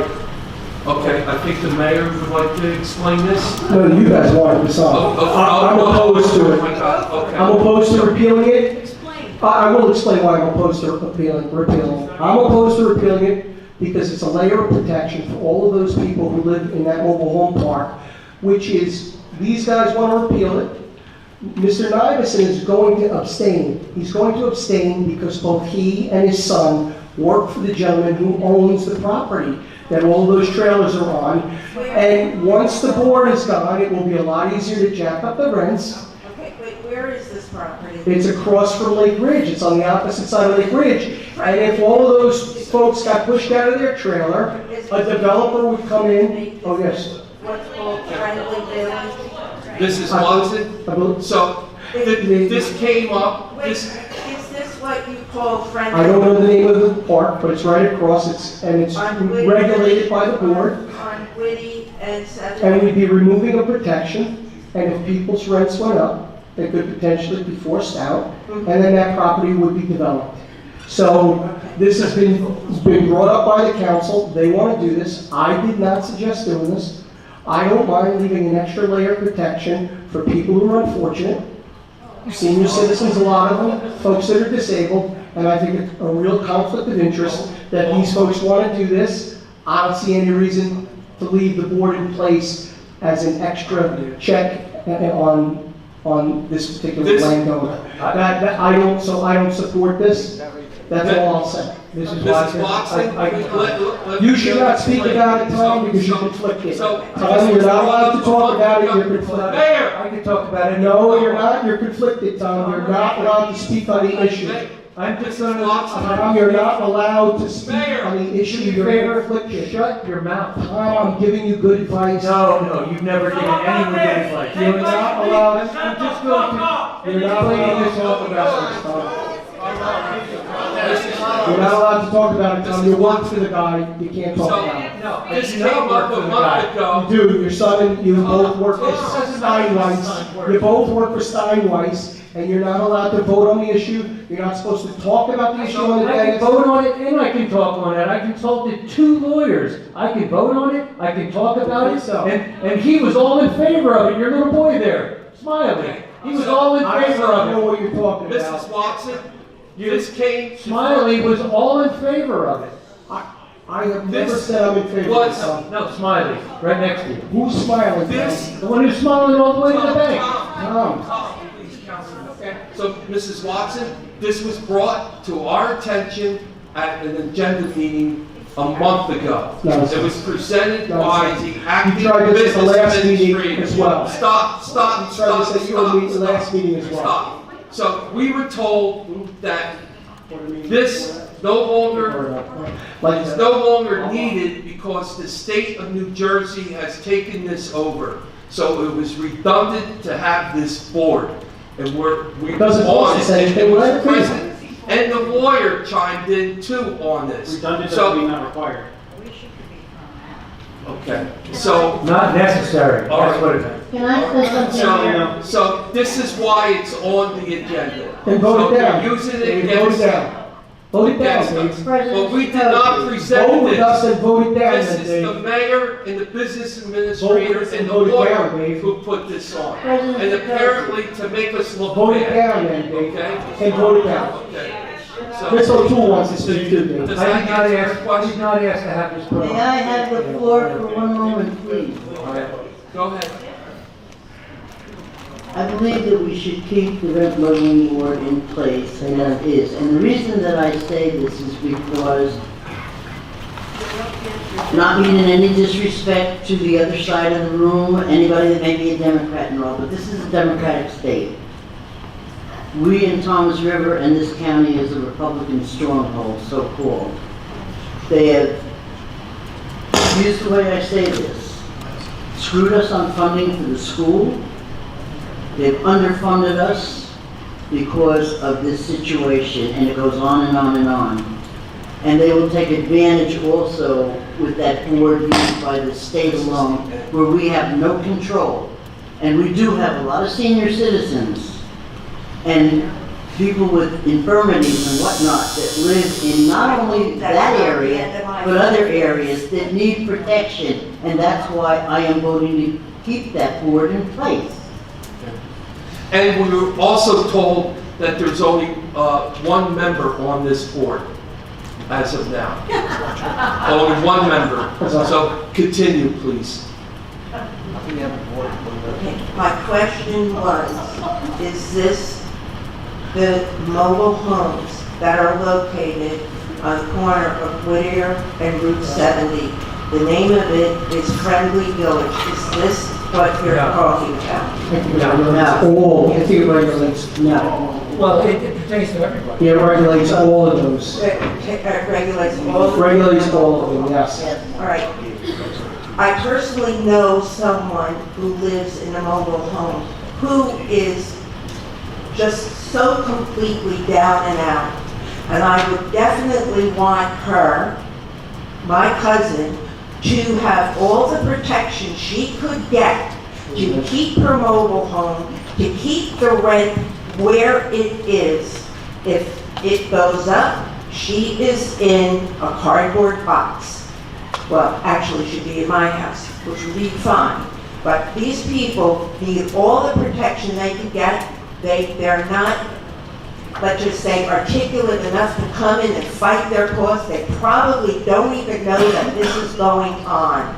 So again, these people are down and out in a very poor way, and just economically, physically, mentally, whatever the case is, they need all the protection they can get, and I hope this stays. Okay, we agree with you. I agree with you 100%, just what you said. And we got snookered so good in this agenda meeting, you know, and lied to and told that this wasn't necessary, that it was redundant, it wasn't needed, the state is running it, so there's only one person on this board and they don't show up at the meetings. This is what we were told, and that's why we went along with it. It was presented by them. You're a liar. So, You're the a next liar. lady, But at least we okay, embarrassed it's you into not. doing the right thing. At least we course. embarrassed you into doing it. Yeah. Three We have the other minutes. council members didn't vote for this last time around, and you pushed it. You told them not to. You told us My to name put is it back Renee on the agenda. McNally. Yes, please. My name is Renee McNally. I am the senior property manager at Homestead Run Mobile Home Park in Toms River. I live in my community, and I'm 72 years old, so I am a senior and I am articulate. We have been having rent leveling for as long as I've been the manager and longer. It was a selling tool because we could not raise the lot rent more than 3.5%. So people were covered and they were protected. That we couldn't, whether the cost of living went over 3.5, we could not go over 3.5. That's it. The state has chosen to take that over. And this is applied to all mobile home parks in New Jersey. Not just Ocean County, it's all New Jersey. We now have to report to the state. It is the same information that we give to Toms River Rent Leveling Board. It is a redundant amount. You could save money by not having to pay an attorney or an accountant or anything like that that used to be on the board. We have the state covering that.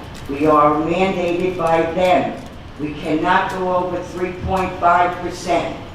And that's what we had here. So we're not doing anything worse than what we already had. Thank you. Wait, so that we're clear, so you're saying that you could still be protected and the citizen and the residents and the people that live there if Toms River doesn't have a rent leveling board? Absolutely. 100%. Because whatever Toms River gets, the state, if Toms River doesn't like something, the state's going to override it anyway. Okay. Because we have to report to So them. this is exactly what, I don't know how you showed up here or got here or whatever, but thank God you came to clear the air. And I don't think she's lying. I think she is the general manager. I got my card on me. Yeah, well, maybe you gotta show it to the attorney, because he doesn't believe people that come up that aren't served letters. So this is exactly what we were presented in the agenda meeting, and that's why we put it on. Thank you so much. Make sure you get your card back. That's all right, I have others. Okay. All right. Is there anyone else that has a comment on this? Yes.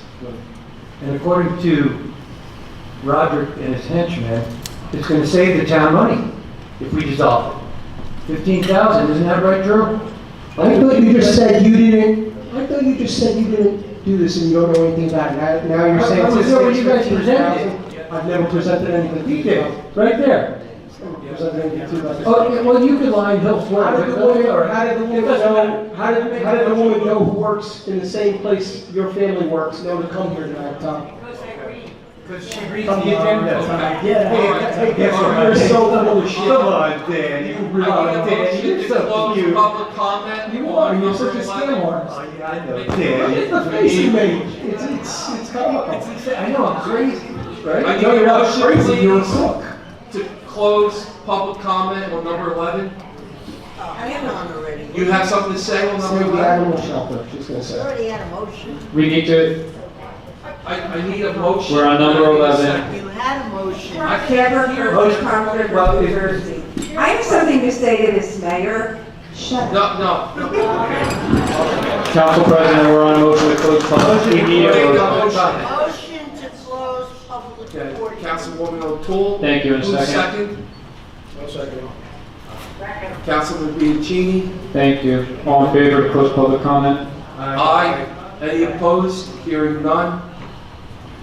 Okay, who wants to make a motion on this ordinance for or I make a against? motion. You can't make a motion against something, Dave. You can't make a motion against something. I am making a Let's say motion Kenneth, against they the could vote. ordinance. Oh, you don't make a motion against, they make a motion if they want to pass it, they make a second if they want to pass it, and then people vote. Okay. It's getting late, everybody's a little tired, but we still gotta follow the rules. You make a motion for the person that wants to pass it, makes a motion, a second, and then a vote. We don't have I'll make the votes. motion. Okay, we got a motion. Yes. Motion to pass was made by Councilman Bradley. We need a second. Seconded by Councilman Bianchini. Councilman Bradley. Yes. Councilman Bianchini, Yes. Council Vice President Iverson, Yes. Council President. I retired from landscaping. I know no you longer got work there. Your son does, and you just said you got snookered, and now you're showing everybody that you lied. You said you got snookered, and now you're voting for it. Which is it? Did you get snookered, or is it your ordinance?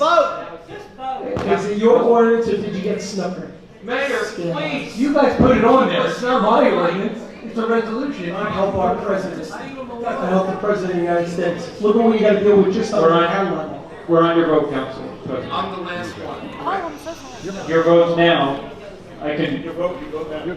Okay, I vote yes on the testimony that was given. Councilman Coleman. No, I also don't want you to say any more authority than they have. They screwed us big time. And at least we might have some input if we have our own unit doing this. Secondly, everybody's all concerned about homelessness. Well, guess what, folks? You're going to have people bailing out because a lot of these people are living on the edge. So if you want to do that, you're contributing to the homelessness problem potentially. So I vote absolutely no. Councilman Bieber. No. Councilwoman O'Toole. No. Okay, thank you. All right, we're going to move on to number Item 12.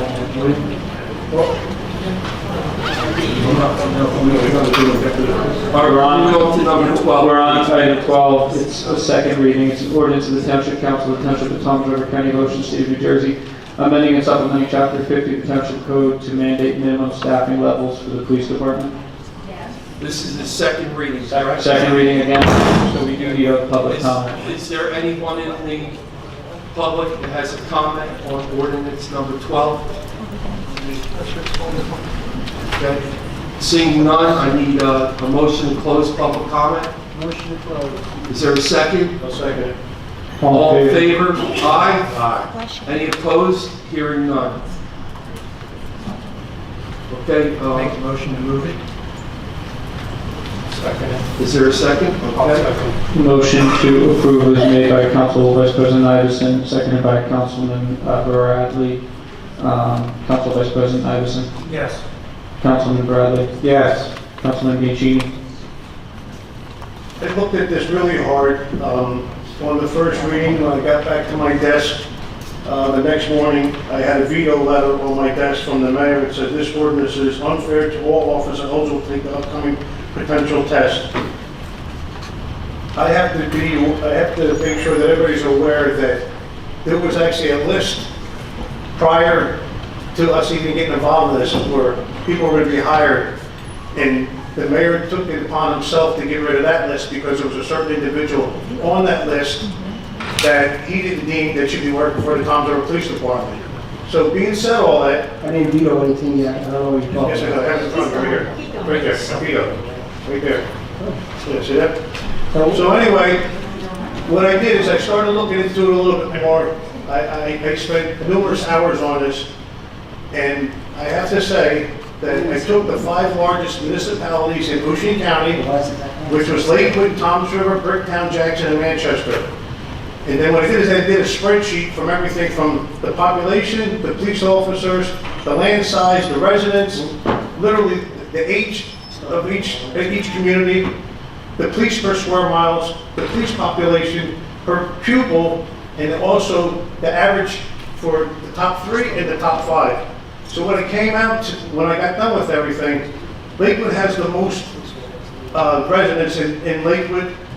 They have 139,000. Toms River is close with 95,500.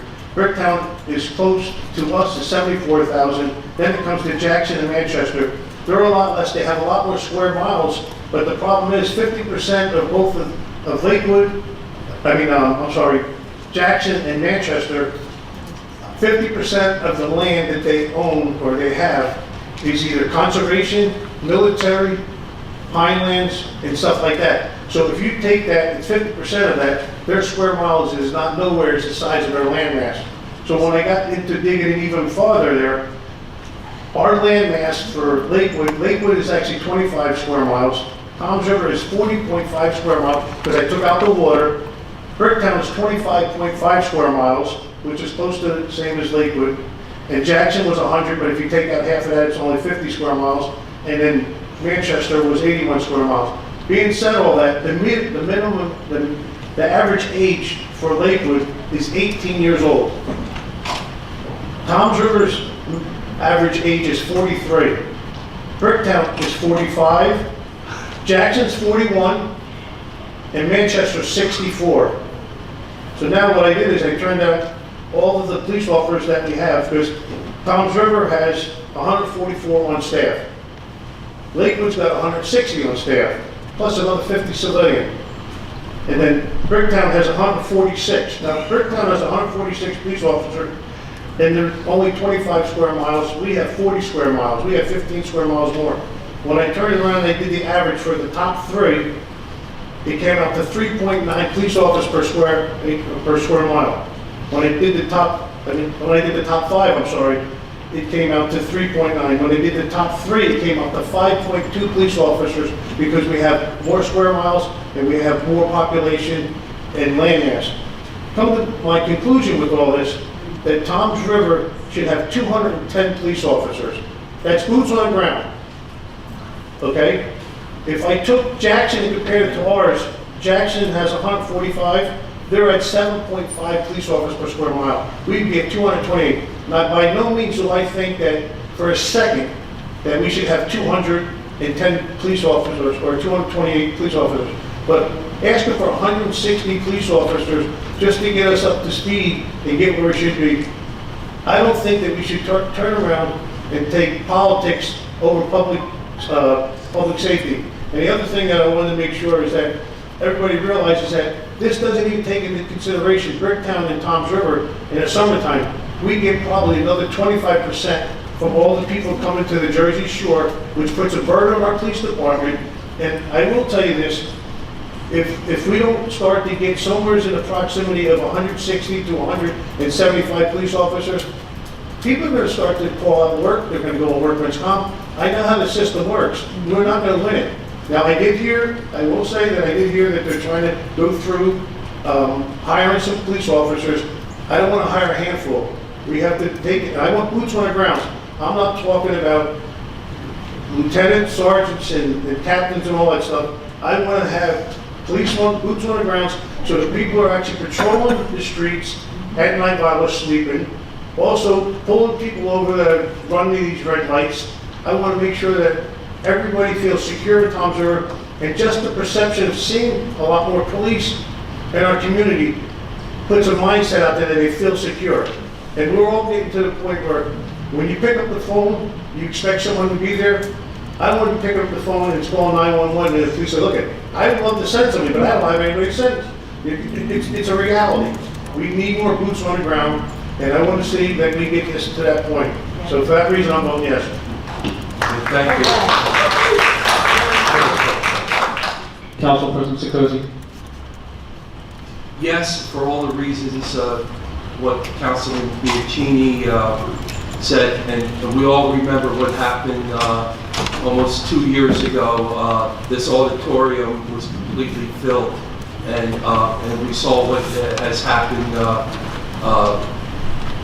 over the last 2 years to our police department, and who left, who remains, cars on the road. At an excellent point. In the summertime, we are undermanned.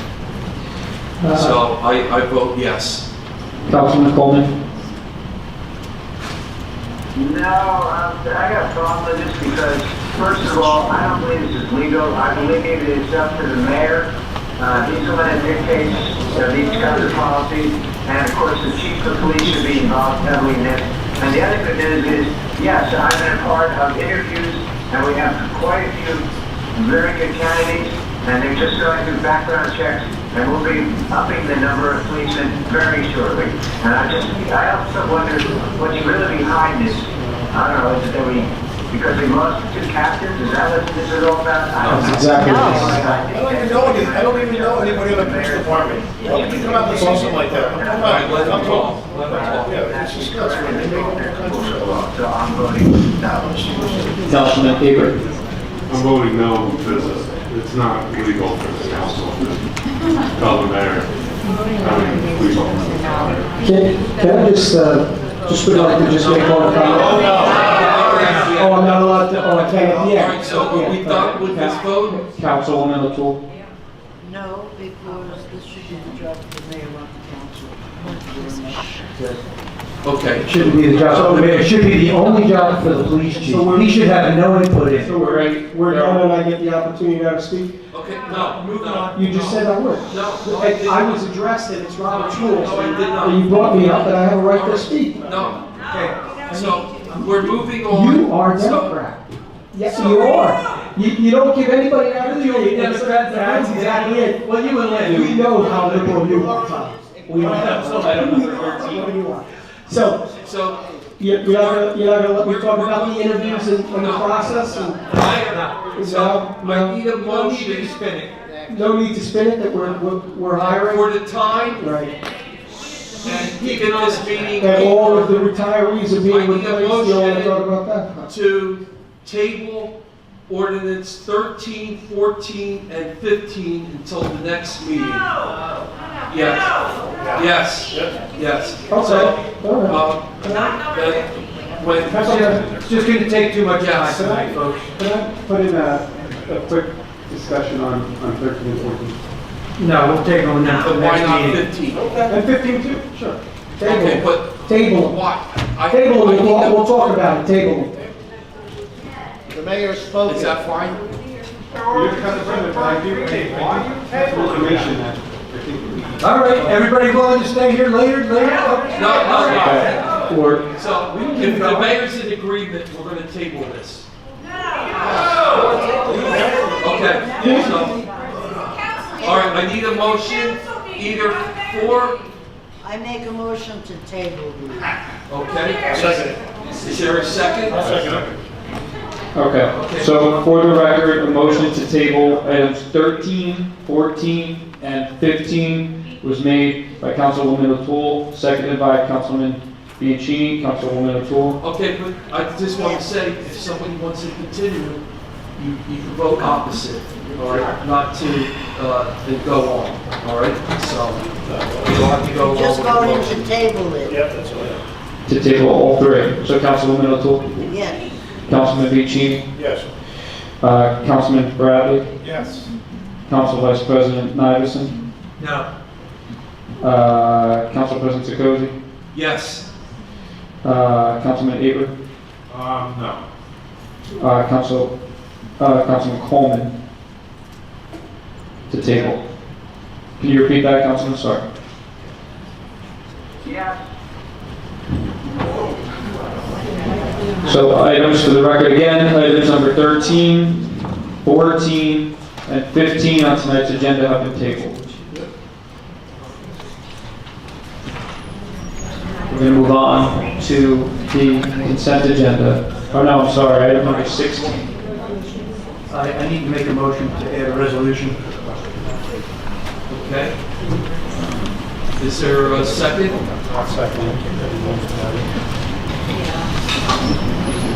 Do we need to vote on this, Clerk? To add a resolution? Yes. You can bring it from the floor, but we need to read it into the record, right? Yeah. Okay. So we have a motion and a second. Should we read it first before we? Yes. Okay. Okay, I'm making a motion for a resolution of no confidence in Mayor Daniel Roderick, and I will read this into the record. Whereas the mayor of Toms River, Daniel Roderick, has consistently demonstrated a pattern of administrative negligence and Administrative negligence. disregard for the... No, I'm not gonna let him read it. I'm gonna talk over you like you talk over me. That's what I'm gonna do. Go ahead. I'm gonna talk over it like you talk over me. No. Yes. No. Yes. Don't speak. Why didn't you do the FOA? Why not? Why not? Why didn't you do anything like that? I'm not. I'm gonna do what you do to me. Shut the fuck up! Oh, yeah. Please. Shows what your supporters are really like. Show exactly what your supporters are like. I'll start again. Go ahead, start again. Whereas the mayor of Tom, you're Daniel Roderick has Yep. consistently demonstrated A pattern of administrative negligence. Negligence, what's my negligence, Disregard Tom? for the will of the residents. Tom, what's my negligence? Resulting in the breakdown of essential municipal services. Tom, and what public what rights. municipal services broke down? Whereas the mayor failed to Yeah. perform due Tom. diligence in securing timely joint insurance Tom, what renewals. what The did jail. you diligence? What are you talking Creating an about, entire. Tom? shut up so Can we have him removed? No, he can't remove me, Tom. I have a right to be in the meeting. No, I'm not a guest. No, I'm not a guest. Can you please have that on the Shut record? his mic off, please. No, you're not gonna shut my mic off, Tom. I'm the mayor, Tom. I'm the mayor, Tom, and no matter what you say, I'll be the mayor, and you will not be councilman again next year. You are gonna get thrown out of office. Less, No Dan. matter how many I don't liberal care. wackos you bring in here to yell and scream, the Liberal good wackos. people of Tom's River are gonna throw you Liberal out next year. wackos of Tom's River. You are gonna get thrown out next year. can you please, What do you want me to do? Ask the Please can't take me out. I am asking the police. He's not allowed to take me out, he's got the statute, he knows I have a right to be in this meeting, Tom. Well, then you shut up and listen. I have a right to be in the meeting, and I have a right to talk. That's on the First Amendment, Tom. Could you please ask the mayor to be quiet, please? He's not gonna ask me to be quiet. What? He's not. He's not. He's not. I have a right to be at the meeting, I have a right to speak. And I have a right to read a resolution. So he, into the record. And I have a right to talk he over has it. the right to interrupt and nobody else does. He's Is not that the correct? interpreter of that. Is that correct? Yeah, he wants you to discuss it in private. No, I just asked No, you to ask him to be quiet. That's all I asked. He's not allowed to just ask me to be quiet. Because he's an employee. All right. That's why he's not allowed to ask that, and you're bringing an employee in to a problem between us. He can do something about the public speaking over you. He's an employee, and you're bringing him and dragging him into that. are you. No, I'm not, I'm not. I'm not. No, I'm not. You are. No, you gotta get a job, buddy. Stop The screaming. mayor has created a You gotta get a national job. crisis. You gotta get a job. You gotta get a job, stop Everyone be quiet, threatening. please, please, please. I wanna know what's Respect our negligent, town. Tom. Tell me what's negligent. Why are you doing this? The mayor has created Why are you an doing entirely this? manufactured crisis. A manufactured crisis, we're gonna have a, we're gonna go before the judge in a few days. The township employees and police officers as You are of December a 21st, clown. 2025, and whereas despite Total clown. a 2024 efficiency study Who's been arrested like 6 times police department for hitting women, was running violent with other women in the ShopRite, mayor has stealing, beating women. When I asked you about having the mayor removed, and you said at the council's ask and request. Why do you think you're not out of order, Dana? Why do you feel like you're out of I told order? you to ask him to be quiet. I gave her permission to speak. I did. I asked him. You don't like it. No, Threaten no, him by I, having him here because he knows that his job is on the line with you. Same as no, everyone his else job is who not works. aligned. He has That's why we bill live of in rights. the He knows what his rights are, and he knows what mine are because he's a professional. Yeah. And he's not political like the last I had a chief. conversation He's with not the chief. political like the last I had a chief. conversation with the chief, and his word to me was, if the council president asks to have mayor removed, that's a discussion to be had. Chief, you said it. We had that chat, and I emailed you about it. And you're the authority there. When was the last time you held a You know job? what the thing is? I You're just a crazy lunatic liberal who comes to this meeting to scream from the back. You scream from the back. You do. Okay, You do. sit, all right. And I'm being taped by another liberal lunatic. At least I have the respect of my peers. Who is your peer? I don't love Other unemployed people that do nothing already? Who's your peer? Who's your I peer? work 60 Who's hours your a peer? week. You don't work. 60 hours a week. You don't work. Mrs. Kamala, sit 60 hours down, a week. please. You don't work. What do you work? Yeah, Because you don't. you were at the bridge yesterday at 2 p.m. Yes, on a personal day doing business. Call me a name. I didn't put your name. You better not. Oh, what is that a threat also? Whereas, despite a You got the balls to come to the people, have the ball to defend yourself like a man. Carlos. This is such a shit show. Yeah, you made it a shit show, Dan, because you're a big piece of shit. And you should go back to fucking Jersey City where you were. So go back there. Don't fucking fucking disparage anybody in this fucking town, you low-life piece of shit. I'm tired of your fucking shit, and so is everybody else in this town. Demonic. I think you need an exorcist. He's definitely an exorcist. He's definitely an exorcist. Look, look at Smiley there laughing. Tom, how many times did you violate that restraining order and get with it yet? Your ex-wife had against you? How many? I know. Maybe What you do to the woman in the shop right there, not your I van? think I strangled. How about the young man that you on video banging on his windows when you boxed him into a little 18-year-old kid you boxed in just 2 years ago in the driveway, you're banging on his fucking window? You begged me to let him go because some powerful rabbi was gonna. You called me a powerful rabbi was gonna stop the elections. You don't press charges. You're a lunatic, Tom. You have been arrested so many times, I'm surprised you're allowed to hold office. You know what? But you're gonna sit there like, I am doing something to this town. I am bad. You just put us in a situation where we're gonna have a builder's remedy, and you're gonna say, I'm negligent. You are so negligent and so out of your mind. And I hope you're filming. I am ignoring him, basically, but I'm gonna continue. You're gonna continue about negligence. Whereas, despite a 2024 efficiency study confirming the Toms River Police Department was running effectively, the mayor has presided over a significant decline. Where's the efficiency study? Dropping from 163 How many pages are in the efficiency study, Tom? to an estimated 100. Have you ever picked up a copy in town hall, Tom? Whereas, the mayor has. Have you ever picked up a copy of the efficiency study, Tom? Or is this just another one of your liberal wackos who write all this stuff To for you? restore Toms River Police Department positions, choosing instead to move forward with staffing cuts. Who wrote that for you, And Tom? administrative You maneuvers never asked for the that have efficiency severely study. impacted department morale. And Once whereas asked for the efficiency the mayor has unilaterally shut down the Toms River Animal Shelter in June 2024, dismissing a petition from thousands of residents to keep it open and ignoring the availability of a $1 million donation dedicated to The animal shelter, huh, Tom? and whereas the I'm mayor has negligent with undermined the animal shelter. administrative integrity of the township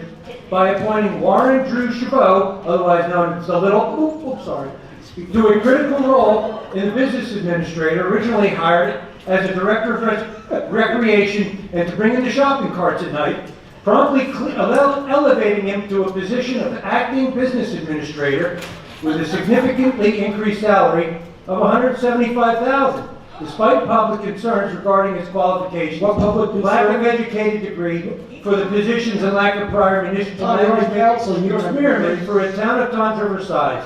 And whereas, the mayor further damaged public trust by pushing for the appointment of Donald Burke as special counsel for the township in May 24th, despite failing to disclose at the time of the 4-3 vote that Burke was simultaneously representing the mayor personally in high-stakes tenure litigation against the Middletown Township School District, and whereas the mayor and administration has failed to effectively enforce rental inspections and code enforcement, while simultaneously engaging in contentious affordable housing negotiations that were initially marked by legal disputes over state mandates before seeking council approval of a pressured settlement negotiated by the mayor, and whereas the township council served as a legislative body responsible for ensuring municipal government is conducted in a professional, respectful, responsible manner, whereas on March 10,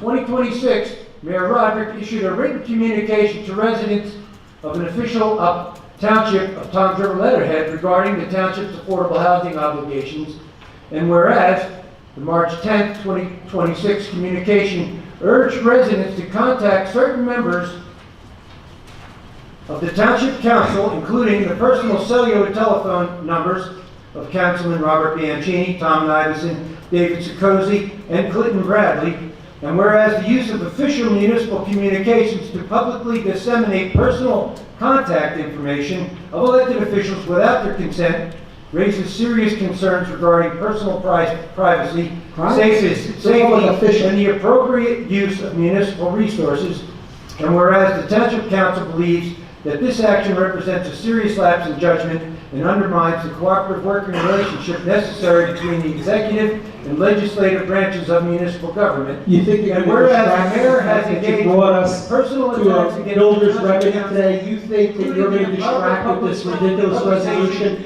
The people are going to be outraged fostering a tomorrow. They're going to be outraged no matter what your resolution Now says. therefore, be it resolved, No matter that the what. Township No matter what it Council says.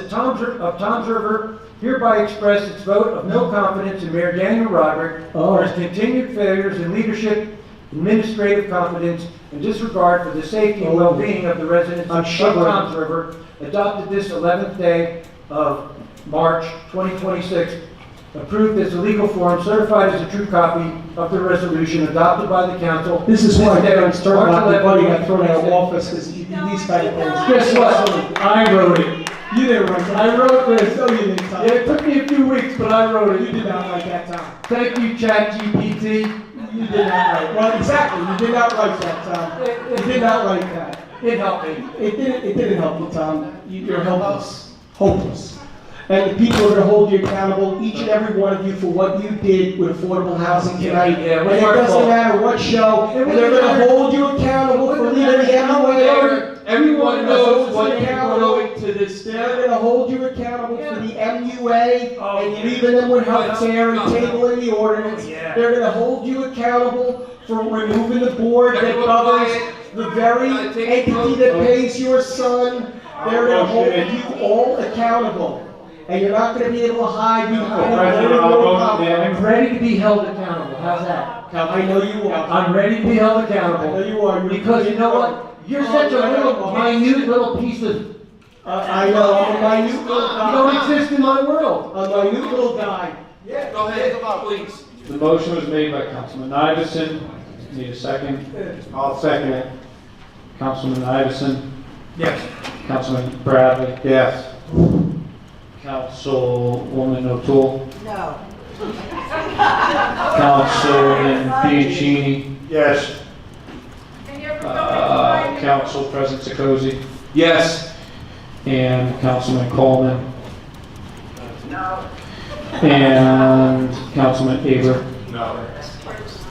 Council President, if you'd like, I can explain to the public what that resolution accomplishes. No, thank you. He knows it does nothing and it's ridiculous. But they do it anyway because they're ridiculous More people. effective form of They don't even add to that. Just let them do it. I'm just saying, a recall would be far more effective if you could get one of Be those. quiet. Well, I'll tell you what, everybody up here, like Bradley who voted against that, he's gonna be very easily recalled because he put us into a builder's remedy. Not gonna be very hard, no one will have to fake signatures. So now we're on the consent agenda? No one We will have- have to fake it. We have... It'd be very easy for somebody to recall him and replace him on council.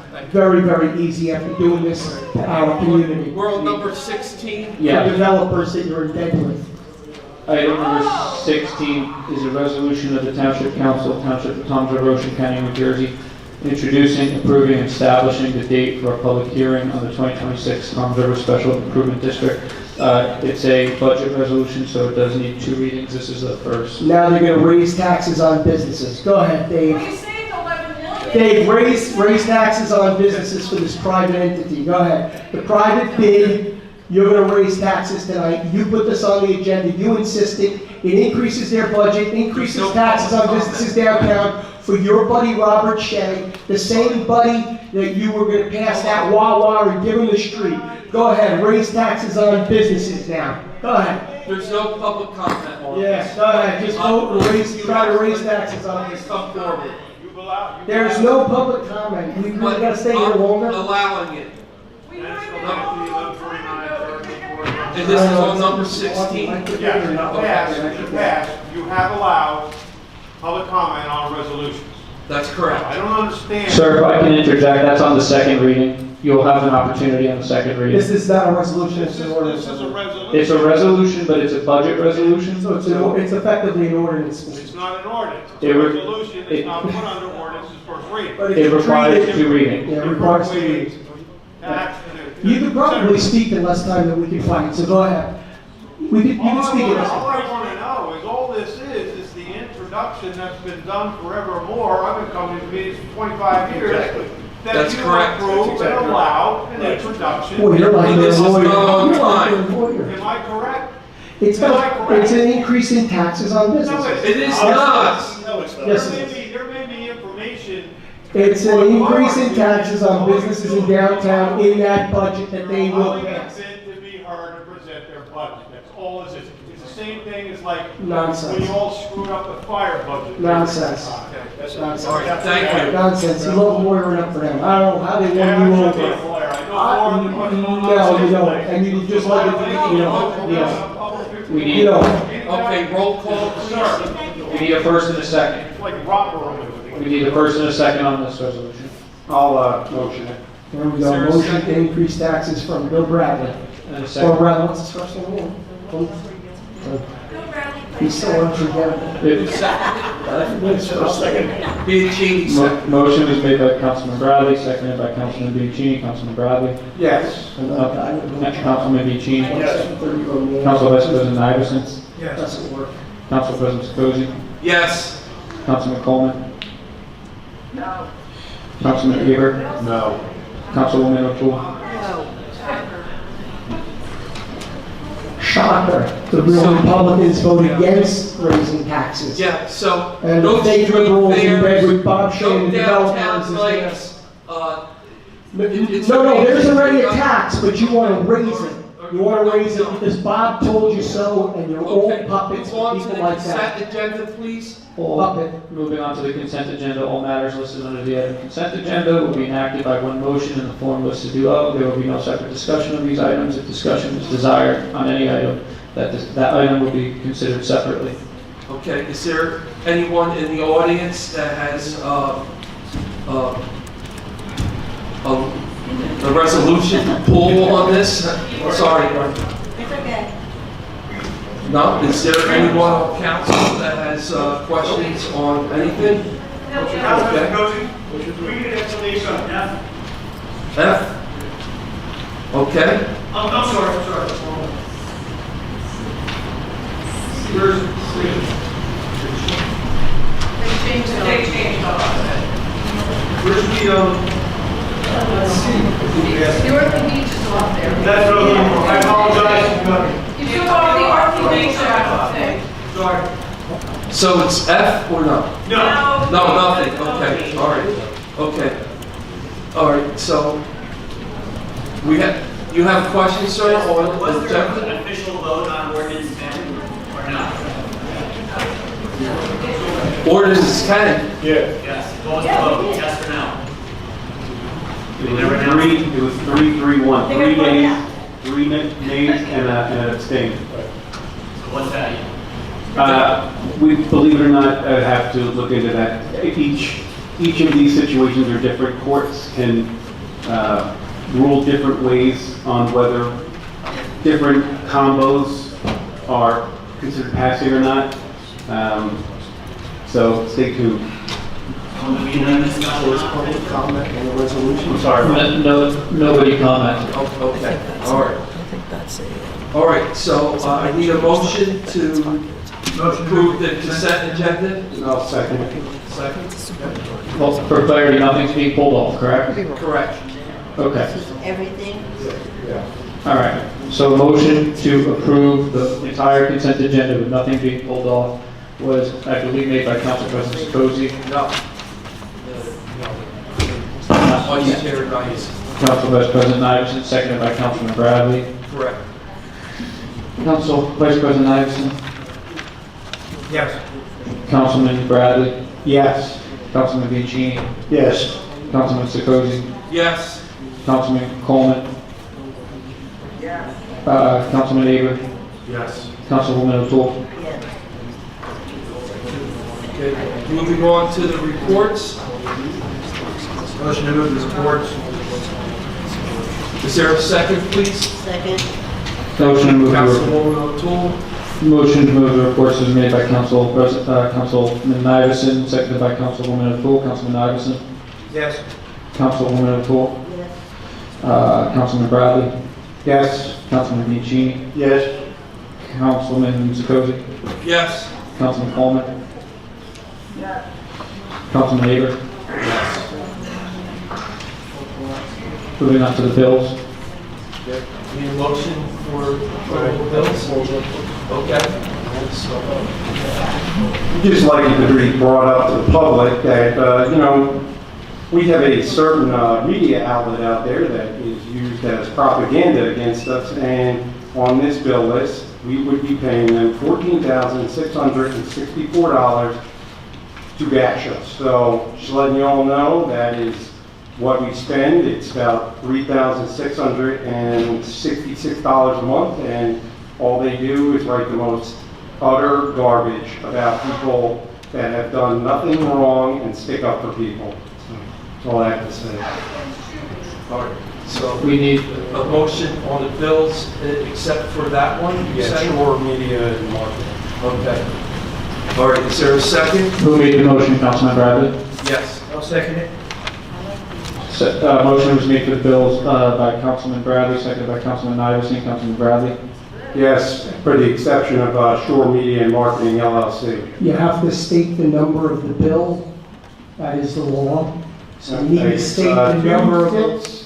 -00223.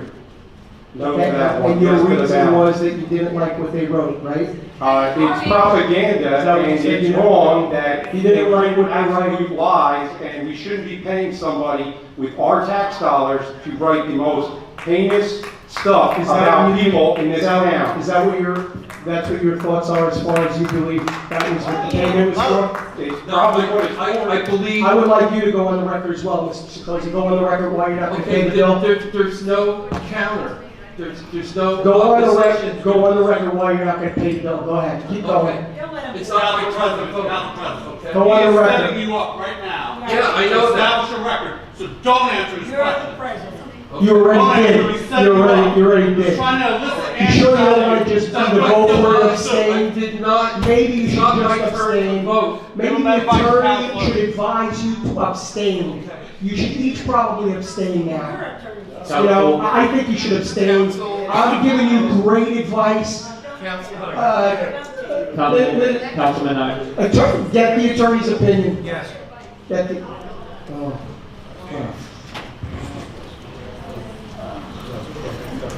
Councilman Bianchini? Yes. Councilman Chikose? Yes, except for Shore News Network. And for the reason is that they're only one-sided. They don't give the opposition a chance to state or counter what. You're getting the town sued Okay. because the four of you are idiots. All right. Thank you. Complete idiots. You can't not pay somebody because you don't like what they write. You are an idiot. The four of you need to talk to the attorney. Okay. I keep telling you to talk to the attorney. You don't talk to the attorney. You're going to get the town sued. You do dumb things on a You're regular going to basis. get the money back. You are so You're gonna get a stupid, kickback David. It is for that. unbelievable. You're setting You this up. can't even talk to the attorney. I mean, it's unreal. You write things without talking to the attorney. Councilman Coleman? Councilman Aber?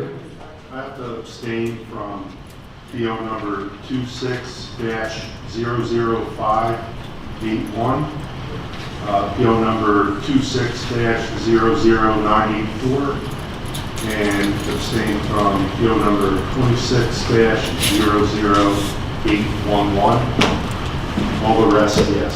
Who are they to? And Councilwoman LaFleur? In its entirety. Okay, did you hear her? Okay, so, all right, so we're going to put public comments first over elected officials' comments. So, anyone in the public, please come forward with your comments, and we have a running clock that we're going to adhere to, and please address me. Look at me and address me. There goes the coward. Bye, coward. No, so you're not leaving? I don't care, you can call me anything you want, but you're sticking around for public comment. Don't start getting going yet. He's gonna go tell him to shut the feed off. He's gonna tell me to erase it. All right, Carlos, let him rip while he's still here. Carlos Evans, our winner here. Guys, we have a lot of work these next few days coming up. That leadership right there is no leadership. We know. Yes, sir. You know, what he's doing right now, he's baiting you guys into the wrong direction. Chris. Drew. Drew. Long night. Drew. I hope you're doing your job over there to get our town better. Because your boss right now, he's losing it. Unfortunately, he's not a full-time boss.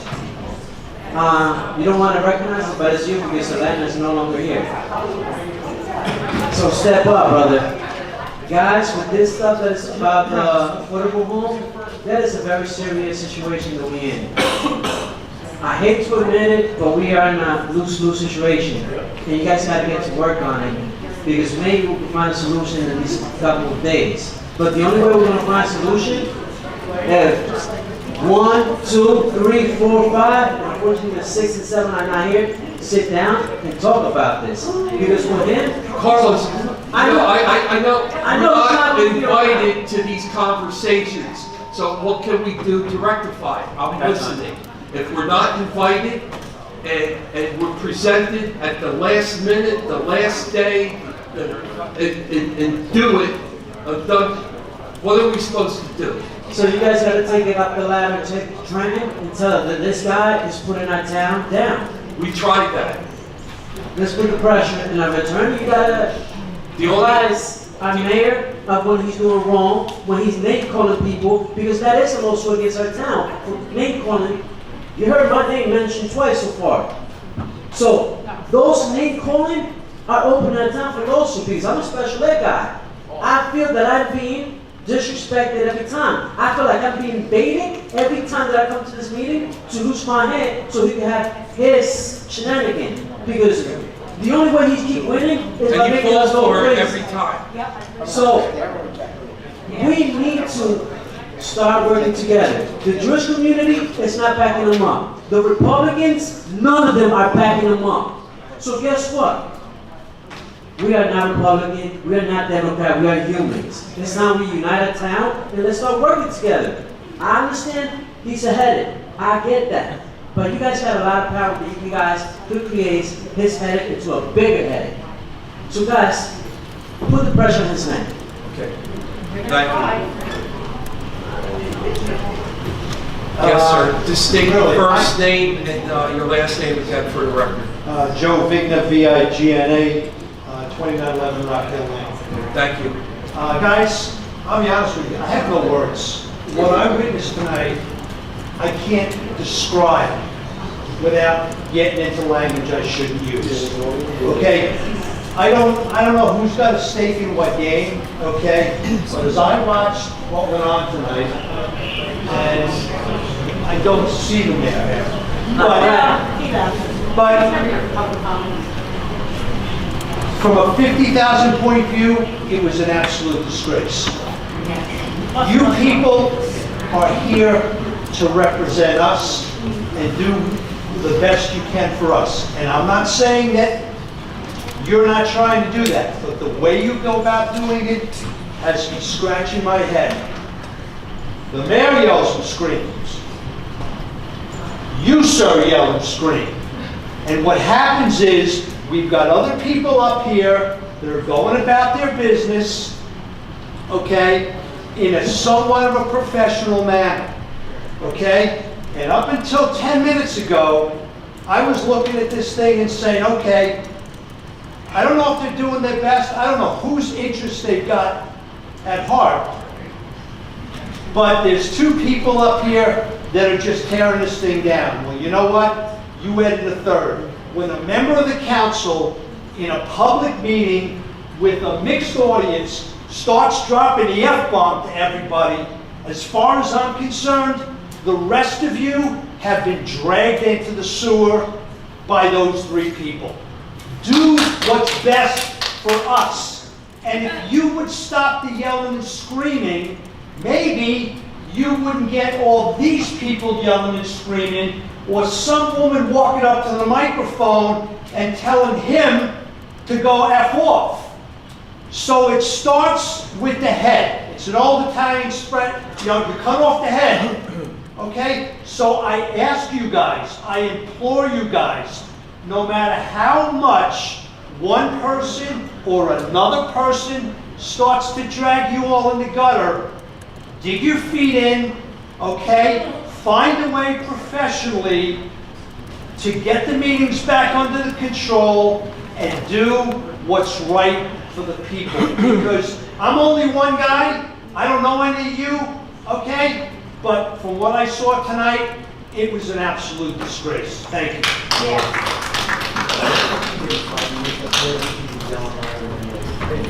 And it's Julie Admet, 69 Cedar Grove Road in Toms River.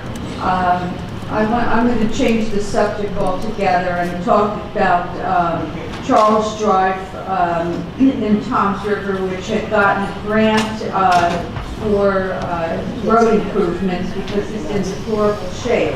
But last week there was an incident where I was driving south on Charles Drive, heading to Route 37. A tow truck came off of Route 37 and pulled on the wrong side of the street, which was the west side, facing the wrong direction in the area where there are signs posted saying no stopping or parking.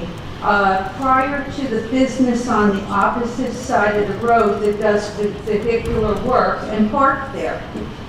Meanwhile, around the area of that business on the east side of the street, it is all parked up with a long line of vehicles that spill over from their large parking area, making it difficult for motorists to get down the street safely, since there are all these obstacles obstructing the roadway.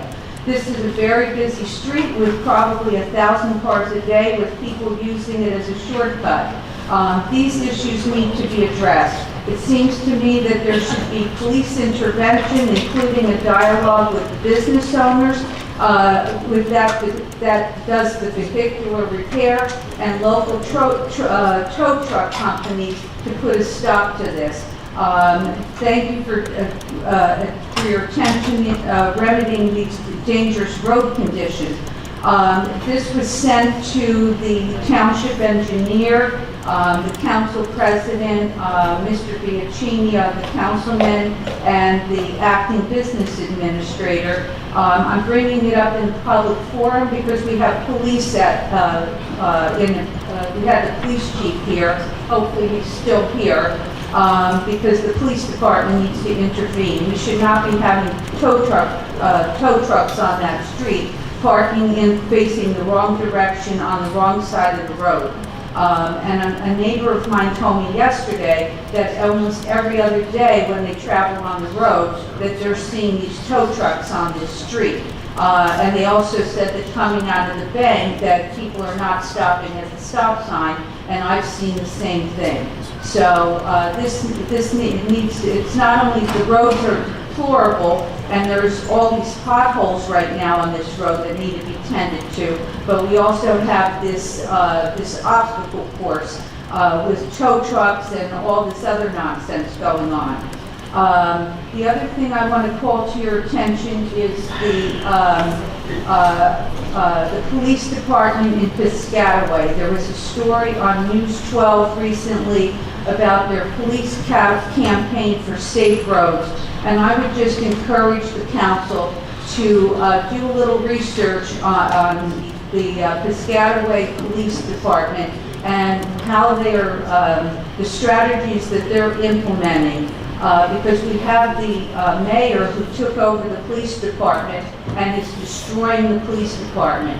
And we need a sense of reason and people that are objective to look into some things that can be done with the police department to get it back on track, to reduce the accidents and make the roads safe and get people to adhere to traffic laws. Because this news story demonstrated some very simple things that Piscataway is doing that are to address, to address traffic laws. And there's no reason that Toms River could not be implementing the same thing. And that's all I have to say. Thank you. Very nice. Pat Claswell, Orton Beach. I just have a recommendation. I know I did it the last time too. The meeting starts at 6:30. It's now 10:30, so it's been a 4-hour meeting. What you should do is the executive session should be held before the meeting starts. So if the meeting starts at 6:30, do executive session at 6. I believe that's what the school districts do, because we shouldn't have to, we're giving up our time to come and listen to what's going on, and you're making us give up time sitting here. That's an excellent point. Totally agree. I'd ask our counselor, are we able to do that going forward? Look into it, or are we able to do it by law? This is the mechanism of how we would effectuate it, whether it's an ordinance or resolution. Okay, all right, that's an excellent point, and I agree with you.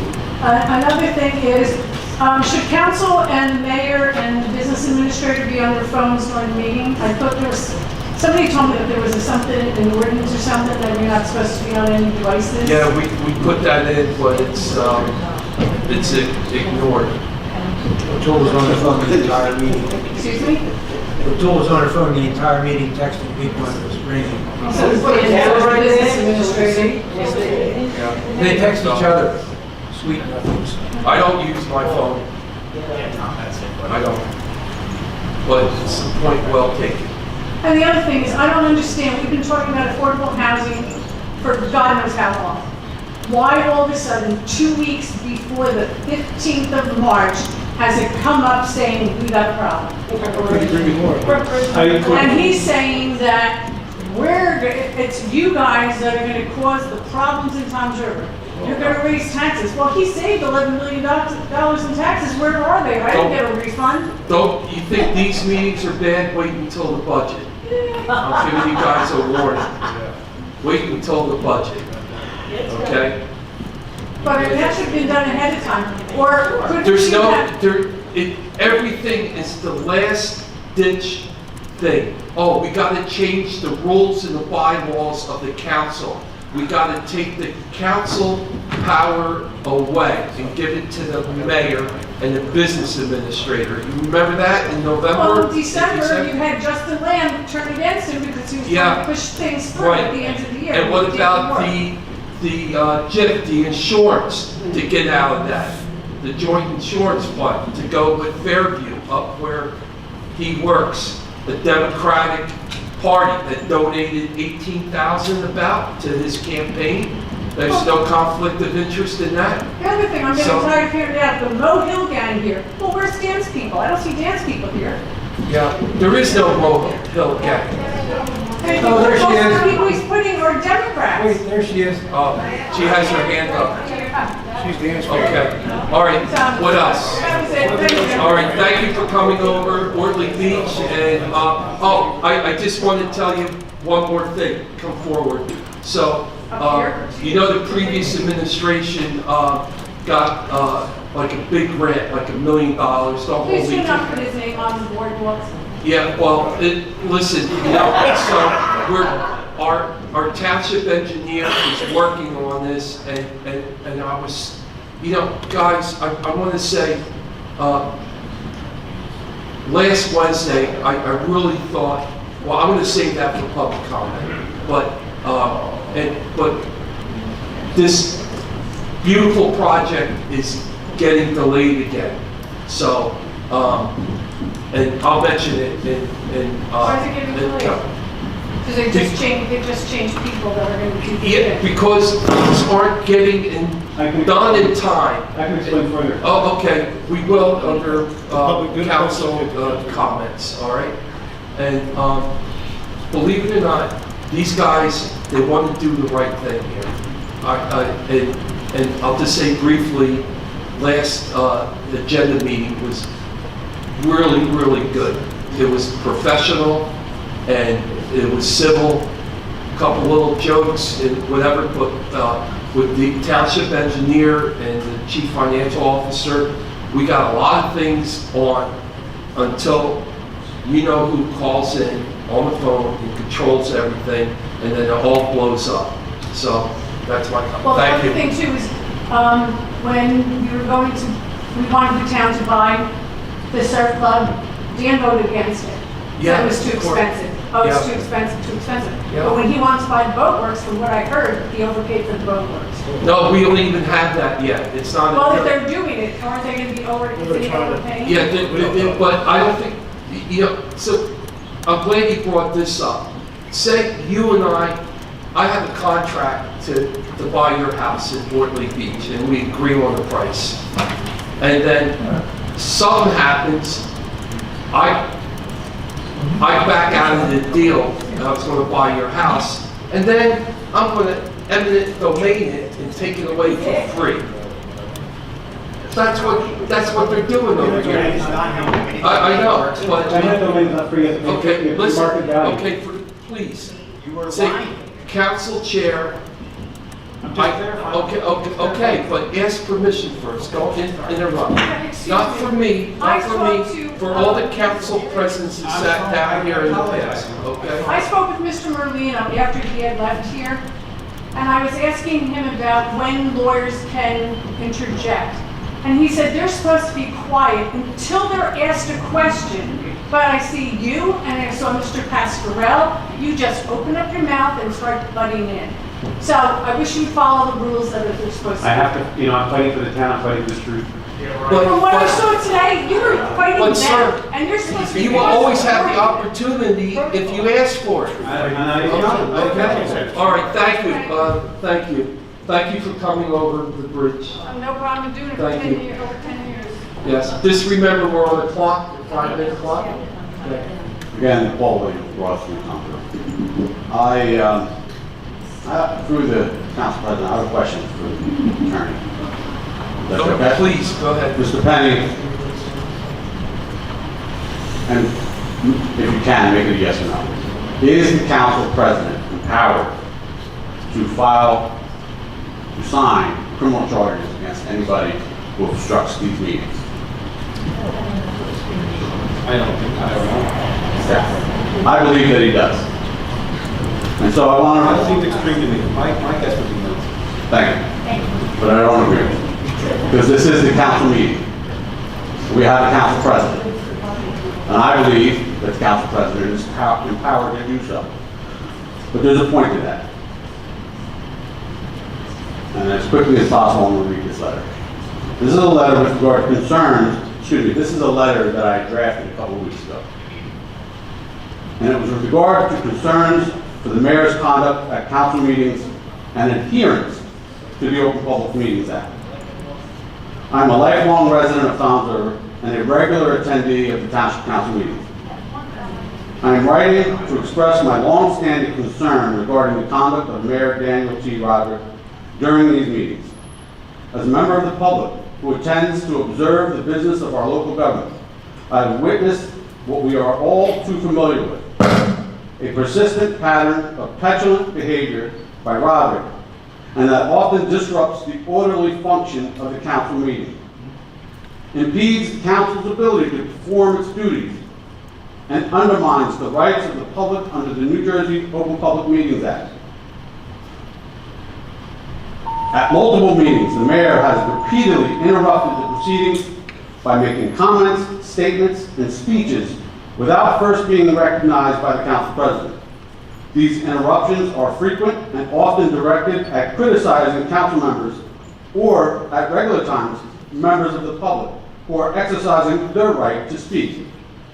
Most concerning is that these interruptions have continued even after the council president has instructed the mayor to stop or has otherwise attempted to maintain order. The conduct directly conflicts with the established rules governing our council meetings. The violation of council rules and Robert's Rules of Order, as codified in section 5-9A of the Toms River Code, council meetings, quote, shall generally be conducted in accordance with Robert's Rules of Order, except as modified by Township Council. A fundamental tenet of Robert's rules is that a member must be recognized by the presiding officer before speaking. The mayor's repeated interjections without being recognized are a clear departure from this established procedure. Violations of the council's adopted decorum rules. The resolution establishing rules and regulations for calendar year 2026 adopted at the January 1st, 2026 reorganization meeting specifically addresses decorum. Section 5B of that resolution states that any person who, quote, shall disturb the peace of the council, make impertinent or slanderous remarks, or conduct himself, herself in a boisterous manner, causing a disruption to the order of the meeting, may be ordered to be removed at the discretion of the council president. The resolution further warns that such conduct may be a violation of section 388-4X of the TOMS Code, which prohibits causing, quote, any disturbance that risks public inconvenience, annoyance, or alarm, unquote. The Open Public Meetings Act was enacted to ensure that the public has the opportunity to be present and observe the deliberations of public bodies. When a single official is permitted to consistently interrupt and disrupt proceedings, it degrades the quality of those meetings for everyone present. It creates an atmosphere of disorder that is not conducive to the thoughtful deliberation of public business, and frankly, makes it difficult for residents to follow the proceedings they have a statutory right to observe. The mayor's conduct may rise beyond a mere violation of the procedural rules. As the council president, Mr. Scosi, you have the authority to sign criminal complaints against any individual, including the mayor, who engages in unlawful conduct during a meeting. I would respectfully suggest that you consider this course of action if the disruptions continue. The following statutes appear applicable. New Jersey statute annotated Title 2C 29-1. If I may. Yes, brief. please. Go Thank ahead. you, sir. Obstructing administration of law or other governmental functions. This statute prohibits any person from obstructing a public servant from lawfully performing an official function by means of, quote, any independently unlawful act, unquote. The mayor's conduct, if it constitutes a violation of section 388-4X of the Township Code prohibiting disturbances, or NJSA 2C33-2, an offense of disorderly conduct, would provide the necessary predicate unlawful act. The council president is a public servant lawfully performing the official function of presiding over the meeting and maintaining order. The second one, candidly, it is a little bit of a stretch, but it is a very serious crime. New Jersey statutes annotated Title 2C 30-2, official misconduct. While this statute carries a higher burden requiring proof of a purpose to obtain a benefit or injure another, it is worth noting that a public servant commits official misconduct when they commit an unauthorized act relating to their office, knowing it is unauthorized. The mayor's repeated interruptions, particularly after being directed to stop, could potentially implicate this statute if the evidence demonstrates a corrupt purpose, such as intent to silence council members or intimidate the public. I raise these statutes not to suggest that criminal charges are the only or even the preferred remedy, but to emphasize the seriousness of the conduct. The law provides tools to address disruptions of governmental functions, and I trust you will utilize whatever means necessary to preserve order. As you are aware, I have been known to have spoken out and raised my voice at Robert several times when he has engaged in his disruptive behavior in the past. I've done so because his disruptive conduct is frustrating to witness and frankly disrespectful to everyone in the room who is trying to participate in and observe the orderly conduct of public business. I want to be clear that I would rather not continue to do so. I would prefer to attend meetings, observe the proceedings, and go home without feeling compelled to be confrontational. However, if the disruptive conduct continues unabated and no real action taken to stop it, I will do so if I deem it necessary. I will not sit silently while a single petulant official is permitted with practical impunity to derail the public's business and trample on the decorum that every other participant is expected to follow. It should also be noted and kept in mind, if no action is taken against the mayor for his conduct, it invites every other person in attendance, not just me, but also council members and members of the public alike, to engage in the same behavior. More importantly, if the council were to enforce its decorum rules against a member of the public for conduct identical to the mayor's, while permitting the mayor to continue uninterrupted, such selective enforcement would likely violate the First and 14th Amendments to the United States Constitution. I will not belabor you with explaining the Constitution, but I hope that I have made my point and made it very clear. Keep in mind that this was a letter I drafted a couple of weeks ago. What we saw tonight is what happens when this individual is not controlled, when he doesn't face any consequences. Council President, I would ask you, and I strongly suggest you, explore the possibility of whether you can. I believe that you can, but I strongly suggest that you do explore that possibility and file criminal charges against the mayor. I'll take it into consideration, and it was well written, thank you, but So's your mother. Paul, please, you shouldn't be talking to anybody, okay? Oh, I don't do that. No, Jesus, I said, I did. The alternative is what's been going on. You don't think that's kind of draconian? You don't think that? You don't say nothing about what he's been doing? I get it. Where's your pom-pom and tutu? Okay, all right. Punk. Okay, thank you, thank you. Yes, Tom, please state your name and your address for the record, please. Yeah, Tom Agdella, 752 Jackal Court, Johns River. Well, this is a nice look, expected early Friday, the 13th.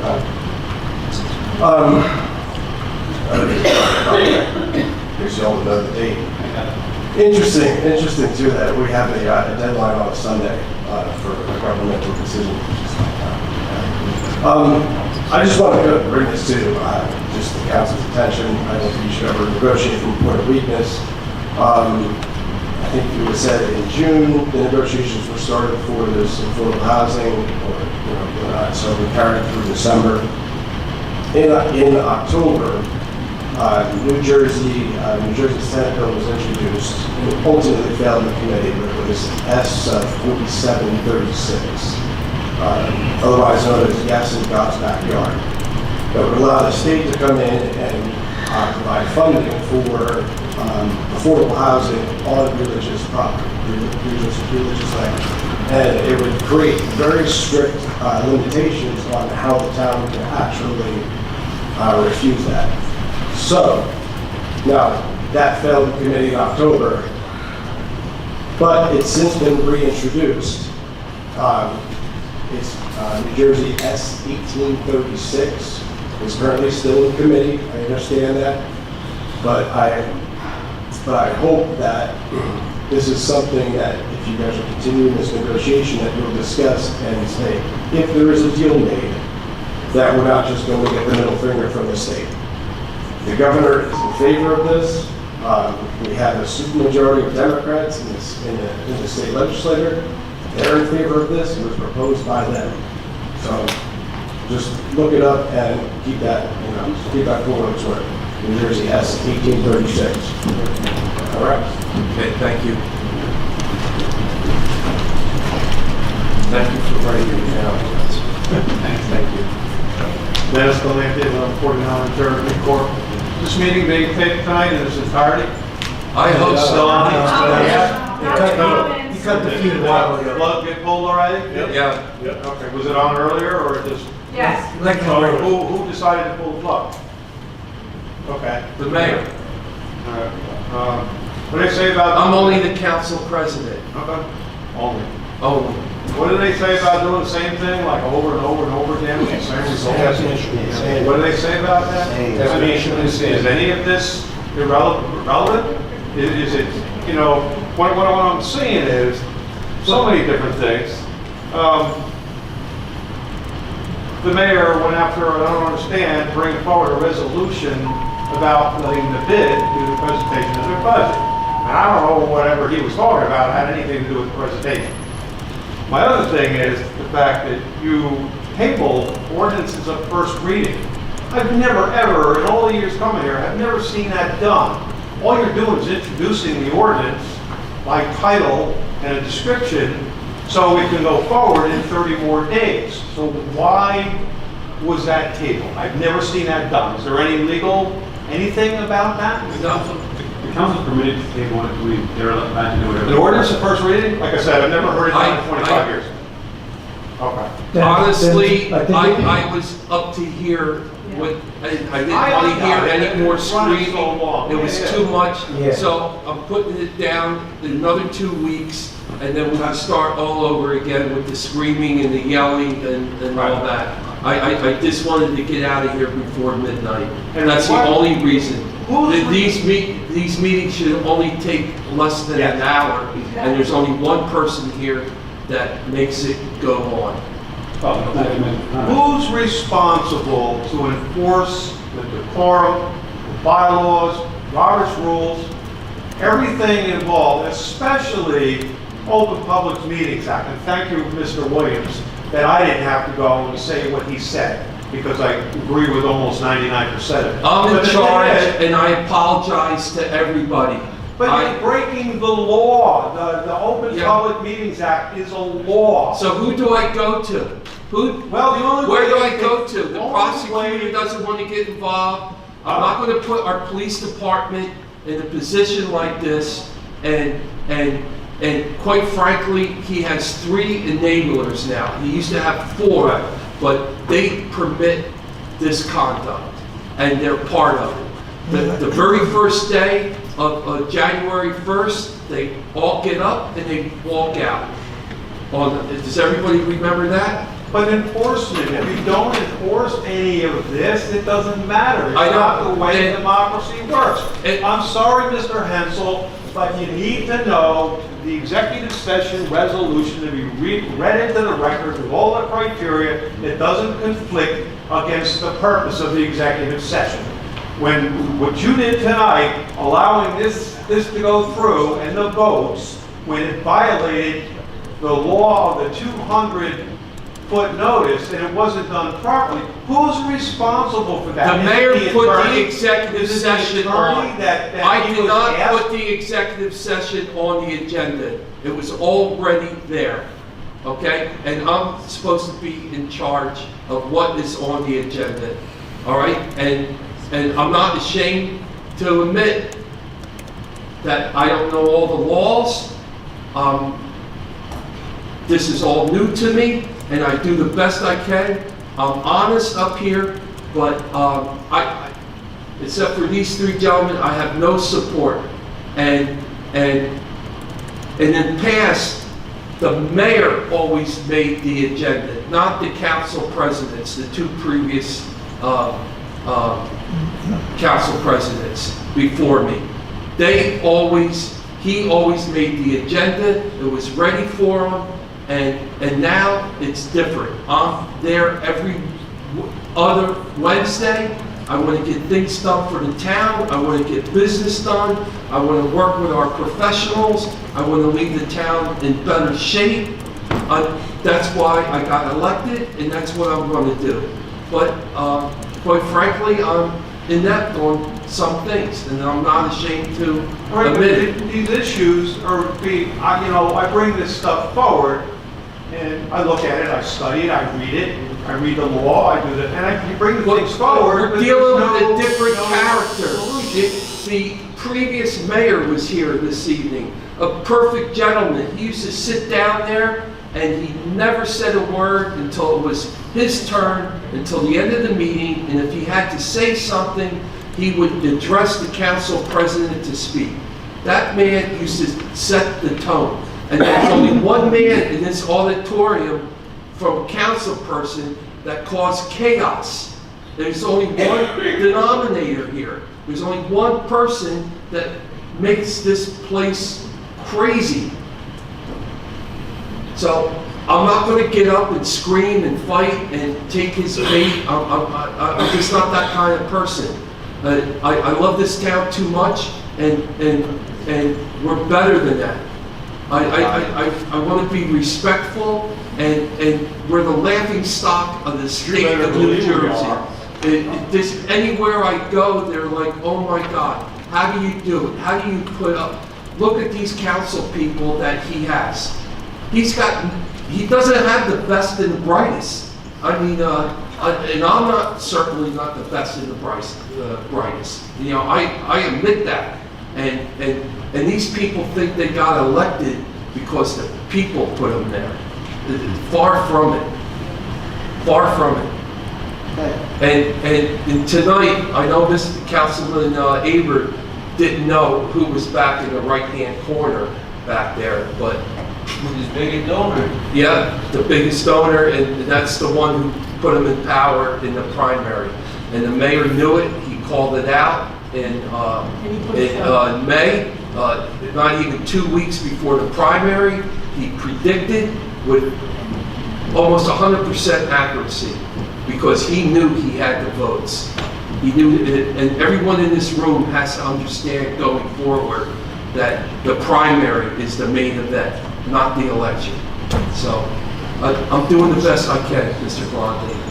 Okay, that's all I can do. On a positive note, I want to thank Mr. Bradley. The first snowstorm, our local fire hydrant right up the road, God, I mean, I plowed it, and he got them to shovel it out.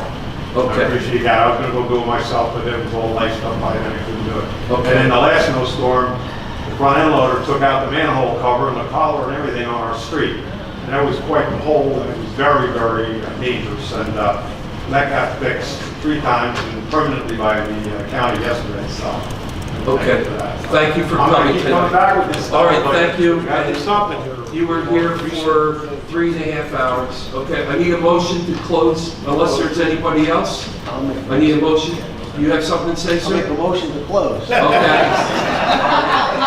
Is the guy next to you want to second that? He's your- that little guy's your guy. All right, I need a motion to close. Let's go to the bar.